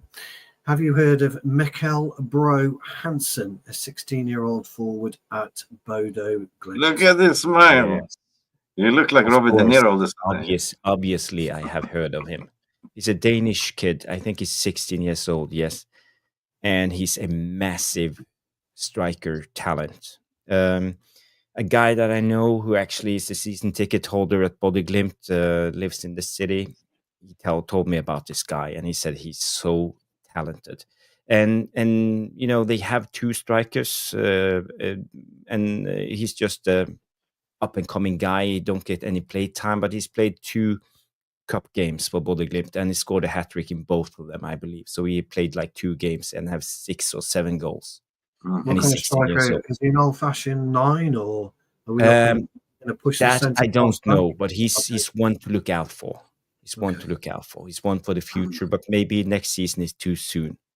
But this Danny, is Bodo Glimt. great They know question. where to find their Right, talent. so we have this wonder kid, the 14-year-old that was playing We under do. 20. We do. JJ. He scored quite a few goals, hasn't he? Oh, God. Really good player. He's 14 years old, isn't he? But watch out for Kai Rooney, gentlemen, Oh, yeah. is what I'll say. Mhm. Watch out for him. Left-footed, by the way. Reese Witherspoon. He's a left hooker. Mark, I hope you're still watching. Sorry I've taken so long to get to your question, but we are going to end with this question because this question. Have we got any more By the way, sorry for interrupting. I just want to go back No to problem. the. Oops. Do you hear me? Am I here? Yeah, you're there. Yes, I'm lagging. yes. I don't know what you were doing, but you were there. Okay. Yeah, is it's this that because I kid? opened Transfermarkt. I just want to check out. Yeah. Yeah, it's kid. Yeah, as I said, he played 2 games in the cup, 6 goals, 2 assists in 30 minutes game time or 32 minutes Wow. game time. Okay. So Okay. he's young. He's a Danish under 20, under 16, and yeah, center forward. He does look at Tiddler, But doesn't he he? knows where the goal Yeah, is. it looks. Yeah. Yeah. This is It's insane. interesting. One to follow. I'll tell you something, Jarvis. I bet he knows all those words. I bet he knows what all those words mean. Yeah, it's insane. It's insane. Like, you know, if So- you look at Cheeto Obi, another Danish, you know, there might be some debate. Should he stay and develop, or should we loan him out? And I'm like, why loan him out? It's a good. No. He's a good sounding board. Is old Cheeto, because he struggled when he's played at first team level. Struggled to find the space. Struggled to get his chances. I think it's too early to loan him out. Like, I'm just looking at Barcelona. You know, did they loan out Yamal? He's 17. He's one of the best players in the team. Oh, he's the best player in the team, almost. You know, it's just He's getting there. He's getting there, and he bless him. He's no Rafinha, but you know, I'm only joking, of course. Let's finish with Mark's question because we are almost 2 hours into the stream. Yeah. Let's finish with Mark's question. Question to Jarvis and panel. I asked this question on my stream earlier. Can you take a crack if you have time? Of course, we've always got time, Mark, for you, buddy. Has Amorim's system implementation been a success? If so, to what degree? And if not, why? Ooh. Who would like to? Good one. I like that one. Question. I think we've all got our opinions on it. I think it hasn't been to its full potential, like, you know, the 3-4-3 system. I've seen lately how he's adopting a 3-2-5 or a 3-1-6. But it's also been more defensively focused based on that he doesn't have the key personnel that is needed to execute his full system, meaning the complete wingbacks, complete dynamic midfielders. So it's basically like, you know, okay, I'm looking what I have here and making best out of it. So no, He hasn't been a success as of yet. Because why?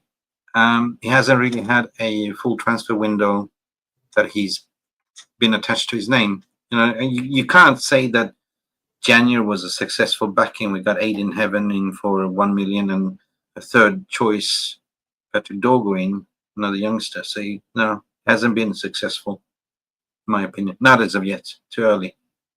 Jarvis? I don't know how long we got to, but I can talk about this for 1 hour if you like. But to try to simplify it, I think you can clearly see Amorim's style of play, and I know every time when I watch a game, this is what Amorim wants. But the problem is the inconsistency of our players. So I believe the personnel is a problem, and as Mick said, when we get more dynamic players, I think we will see more of it. But unfortunately, I think he has players like, for example, Rasmus. He has players like Onana that's not doing what he wants. He has lack of quality in his midfielders to execute what he wants. And we have players that talking cannot about play the out from the wide back. centre backs who can be the wide centre backs who can be the playmakers. The wing backs is a problem. So everything is a mess. And I understand why people are losing patience with Amorim, because it's not looking like he's getting his system implemented in this team. But I actually think he's doing it. I think he's doing it, and then we can clearly see, for example, all the cutbacks now, In all the the Europa time. League, we're seeing See patterns, and we shift play a lot of the time from one side to the other. We try to do it, but we don't have the quality. So in time, with better players, I think it could be a 100%. success. But another thing is also another element in this debate is this is not Portuguese league. It's Premier League, and you're up against almost the best 22 managers in the, or 28. How many teams are there? 19, 20 teams. So the best 20 managers in the world almost. And they know how to exploit the weaknesses, because every system has a weakness. It's almost like in chess. You have the Spanish opening, you have the Italian opening, you have the orangutan opening, whatever opening, but there's always a weakness, and you sacrifice something if you open up. So this is when it comes to football, Amorim is getting really exploited because of his weaknesses. We see teams, they sit back, they let the three centre backs have the ball, they don't push them because they don't want Amorim to get in the central areas and then try to build up with his extra man because of the 3-4-3 system. So, and also when you look at other teams like Newcastle, for example, pinning down our wing backs, suddenly we can't get out. We are under siege. So in a way, I think Amorim is learning, and I'm curious to see what will happen next season with better players. And But he's got an idea. I think he said it. He's got a clear vision and idea, and he hasn't really. He has a clear idea, but for me, I'm not 100% convinced that he will succeed. Just No, because I'm not either. But when you say a system, you can have different variations to the system. Like, even if it's a 3-4-3 system, it depends on. There's different variations you can sort of change that system. You know what I mean? You can play more defensively. We've seen him play like with 8 in the back sometimes, right? Because he doesn't trust certain players. But lately, I'm seeing him pushing up like 3-1-6 with 6 flooding into the box, which is something new, right? We've seen the latest goals, like cut through passes. The final third is looking more compatible now. So I'm saying, like, it's been a struggle. He said it himself, like, beware of a perfect storm, and we're going to be suffering. So yeah, this is what there's a reason. There's a reason I picked the side that I picked, and the way that I wanted that to play, and that is adaptability, and that's what we don't. That's what we don't demonstrate. I agree with both of you in everything that you said. There is an attempted style. We are seeing various little things. Every little game, we're seeing something different, but no real adaptability. Yeah, well, you play the game. If you play 3 in the back, you need tempo. You need athleticism. You need players that can run. Yeah. We don't have that. No, you look at the midfield. Why I picked that team, because I wanted to show, I wanted to demonstrate that you can be adaptable and not really burn your principles to the ground.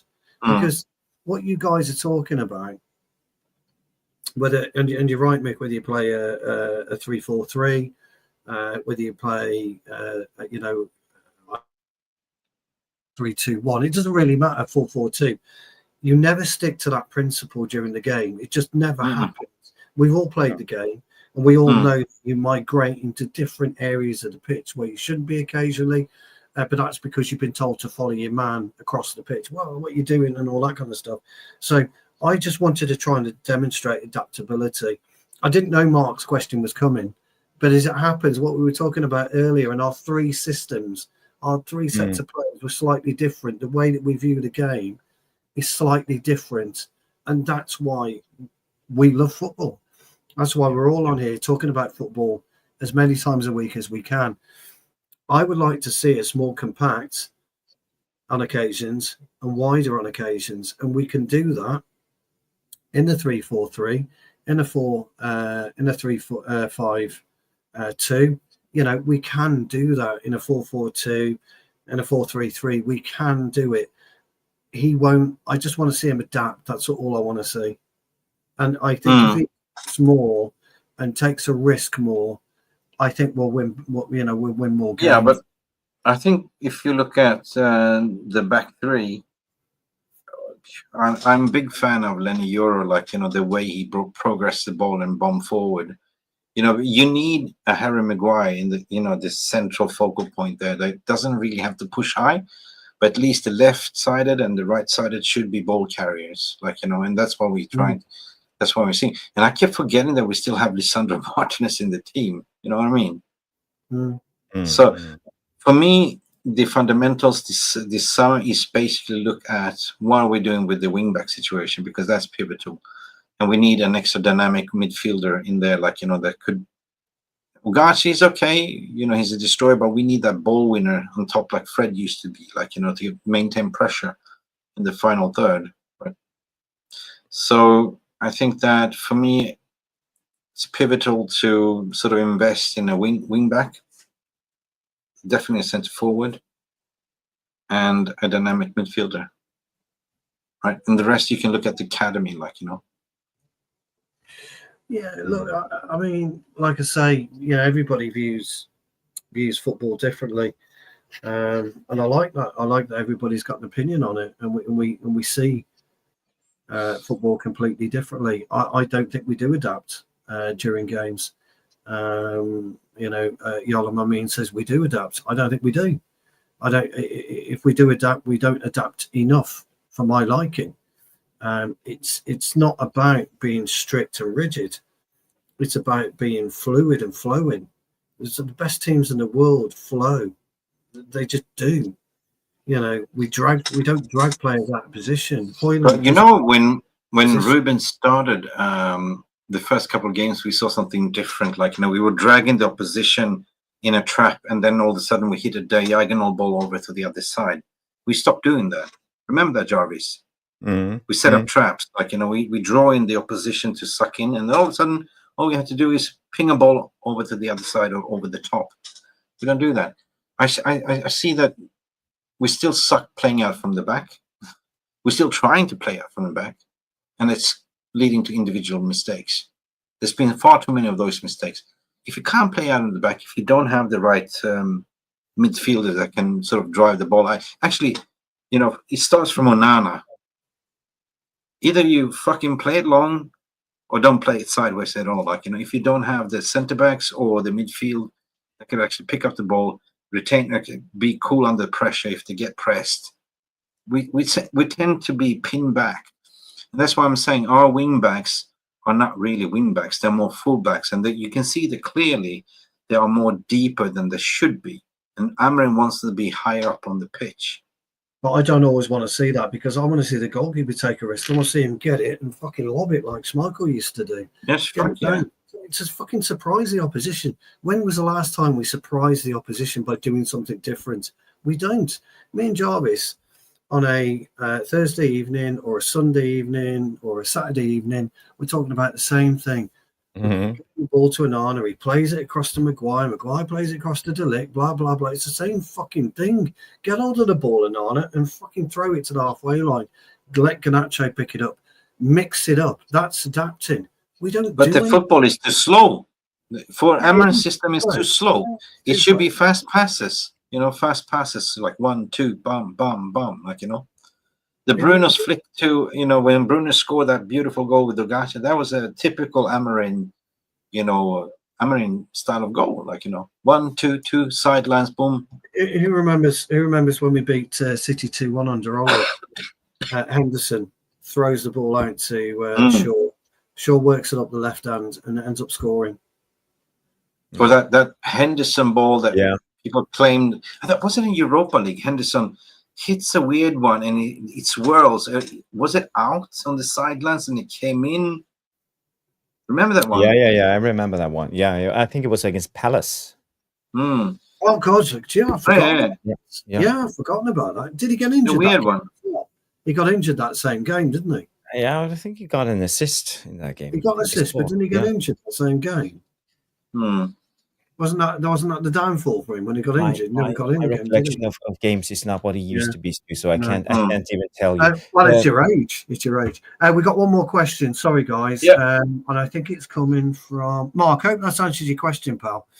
And it's coming from Raymond again. And we'll finish off with this because we're 2 hours 10 minutes. Oh, and I have something there attached down below Jarvis as well later on. Okay.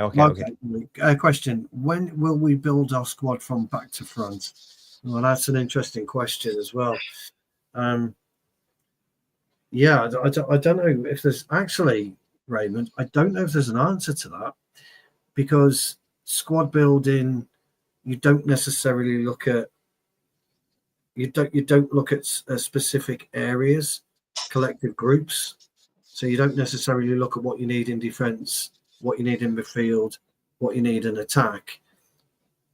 You have to look at removing a selection of players and filling that gap.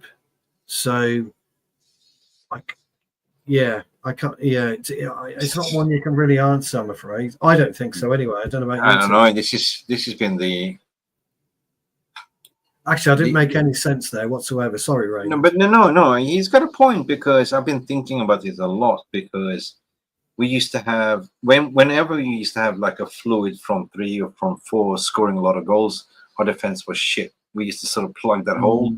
Once we fixed it defensively, our attack is shit. You know what I mean? So it's like it's a never ending. And we all knew under Erik ten Hag that midfield was a gaping hole. So it's a constant building, isn't it? Right? It's like if you own a boat, right? It's just not. You have to repair constantly, maintain the boat. Story. I know he's referring to. I think he's referring. Correct me if I'm wrong, Raymond. To the way that Sir Alex would build a squad. Yeah, we would build it every 3 seasons. Yep. So we would try and build it. I'm not really sure. Well, we just haven't put ourselves into a position to build a squad over 3 or 4 seasons. We keep chopping and changing manager, which means we're chopping and changing. It's all about putting out fires all the time. That's the way we build, and that's not a good way to build a team. And I agree, we should have a better plan when it comes to building a squad, but we're not. And hopefully, when we have better people in charge, maybe we will see a change in this. But I agree, we should maybe build from the back, get a strong core of the team, goalkeeper, 2 centre backs, midfielders, maybe a striker, and just. That's kind of where I'm more at it. I'm more of a spine, 2 centre halves, midfielder, striker. Okay. More news coming out in the ether regarding the Bruno story. More journalists, Chris Wheeler and Nate Salt is coming in. Man United have no no intention of selling Bruno Fernandes this summer. He's one of the few players the club would not be open selling. That debunks the whole thing. Yeah, Fab also tweeted, Rashmano reminded me, thank you, Rashmano, more on Bruno Fernandes. He's been a top target for Saudis for 2 years, and last summer too, before he signed a new deal. Rúben Amorim considered Bruno as a key and crucial piece of his project, and clearly doesn't want Bruno to leave. But we all know that Bruno Amorim is the head coach, and he has nothing to say when it comes to this. It's all about the structure of the club. So let's see what will happen. But thank you for for letting me know, Well, Rushmano. it's like And by the I've way, been go subscribe to Rushmano's Twitter Yes. account, Transfers MUFC. Brilliant channel. it's like but it's what do you call it? What did we call it? Skibbity. Skibbity. Skibbity. Skibbity. Skibbity. Skibbity. It's like I go, like, I've been chasing Stu's wife for 2 years, and eventually she's going to leave him. So, yeah, I'm sticking around. Skibbity. Skibbity. Skibbity. Oh, Skibbity. No chance. yes. Lillis comes in 47 likes. Yeah. Let's try to reach 50. Come on, guys. If you haven't smashed the like, now is the time. I know it's late, so yeah. Mick, you had something to show us before Yes. we wrap up the show. Before that, what is your thoughts regarding after we play Brentford? We see the day after, or straight after that, we all of a sudden are in for Brian Bruno for 60 million. Regardless if we sign Cunha, he's part of that. What do you think about that? Yeah, I don't mind Mbeumo. I don't think. I think we've got other priorities. If we get Cunha, we've got other priorities. We need an out-and-out striker. I think we're going to need another centre half. Mm-hmm. Personally. Right. More news. And I would take Sanderberg tomorrow. Oh shit. Yeah. More news coming in as well. Just coming out from Santi JFM. We know Santi JFM. He's very reliable. To say Man United's priority striker target is Victor Gyökeres if they win Europa League. There is a 4-man striker shortlist, will also include Victor Osimhen, Liam Delap, and another European striker. For me, Victor Gyökeres is Ruben's guy. He's the rest is just, oh yeah, Gurkan. I think it'll be interesting. Look, I think it'll be interesting. Is he a risk? Hard to say. Nope. Hard to say. No way. Didn't make it at Coventry. Didn't make it at Brighton, I think it was. Well, yeah, he did score a lot of goals. There were 16 goals. At Coventry, but I mean, Coventry was League One Championship at the time. Yeah, but as a striker, you mature, right? I'd be interested to see. I wouldn't be against him. I think Osimhen would be a better proposition, personally. He's going to Saudi for the money. He is. It wouldn't surprise me. Wouldn't surprise me. Anyway, that's just came out just now. But, we talked about Bruno. We talked about everything. We talked about potentially what will happen. I'm just sharing an image, Jarvis, that is down there that you can pull on. Because what if? I'm not going to jinx it, Jarvis. I don't have the admin button to click, but I put the share image there. I can see it. Yeah, you can pull it up. But Mick, we talked about Osimhen. I told you, Gyökeres, I told you that I think we are going to sign him last window. We will sign him. We spoke on WhatsApp, I think in March last year. We talked about Gyökeres. I said to you, this is the guy I think we're signing him. Yeah. And it's but do you think, and much have happened since then. Shit, do you really think that Rúben will let his son go to his rival Arsenal? No fucking way. Right? Well, I felt the same when it came to Haaland and Oli at the time. The club needs to. Oli and we're not Haaland talking about a same £100 million striker. We're talking about something that is worth 63 million. Haaland was not a 100 million striker at that time. I don't know. He went to Dortmund but yeah. Time will tell, gents. Time will tell. Do you want me to bring up this one? Imagine, people, 2 games left. 2 games. And this is Bruno deserving lifting that Europa League trophy. Look at Slabby in there. Slabby. There is 2 Maguires there, and there it looks like it. There's no. There's Bruno, there's Casemiro. I presume that's is that Dallo, is it? Who is that? No, it's AI. It's AI. I know it's AI. Yeah, who is that in the bottom right? Last time we were so close, and I believe that, Ole Gunnar would be still in the job if we won that final. You remember the 13 penalty kick? Yeah. Yep. So I'm saying, what if, like, you got to dream, like, and I am saying we're Gents, definitely we're going to the finals. This is the good old days of football. Raymond's talking about dubbing on your pegs. Wow. What you used to do with your boots back in the day, you'd sit in a bath, you'd mould your boots because they were leather, kangaroo leather, to your feet. You'd let them dry out and then you'd dub in them. Yeah. Absolutely brilliant. Gotta love bloody Collier next to Bruno. Gotta love it. Gotta love it. And Williams on the right. But you all listen. Anyway, guys, playing with the thought. Just playing with the thought because we are 2 games into 1 game left into the finals, right? So that's Thursday. And we potentially see this happening. I mean, I don't see why we shouldn't. We were favorites even to win this in the beginning. We are unbeaten. All the favorites are out. Lazio got knocked out by Bodø/Glimt. And Spurs will bottle it. You heard it here first. Right. So I just want to share this funny image. Somebody shared it on my group chat, but you got to believe. And if we win it, everything that happened in the league will be forgotten. Trust me, everyone will be buzzing about it. Exactly what happened when we won the FA Cup. You remember? Everyone just forgot about the rest of the season. Yes, I think Man United Bodø Glimt. That's the final. I think it will be, and I think we'll beat Bodø Glimt in the final. I will do a watch along if that's the final. Rightly so. I will do a watch along. Yeah, you should.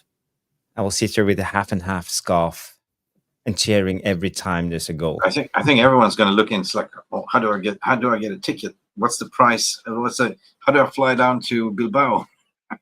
Yes, I think Bilbao will be absolutely backing. 49 likes, by the way. Please, let's reach the target of 50 likes. We've been sitting here for 2 hours, 21 minutes. It's been a brilliant show. The Devilish Tacticos, the VAR room on MEFC Realist TV, all the people watching on X, 224 people still watching us. Dylan comes in and say 50 likes. Thank you, guys and girls. You are brilliant. I love this community.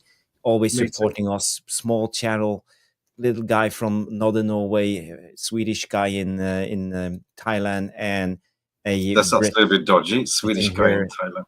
And a Brit. And a Brit from outside the outskirts of Manchester. No, Shropshire. I mean, it's beautiful Shropshire County. I was going to say Tipton Town, but I don't know if there's a town. Mighty Tipton Town. That's in Tipton. They kind of speak a little bit like that, mind you. All right, that type of thing. I'm not very good with that. All right. You're all right. Well, anyway, it's been a great show. Amir Fakir, Lilis, Entire Simba, Rob Taff, Mr. B, Raymond Pierce, Roll, Jarle Malmin, Dave, Beef, Bully, Raymond, Neil Driscoll, or the Driscoll, as I like to call him. We have a guy called Jarvis Cocker in the chat saying smash the like.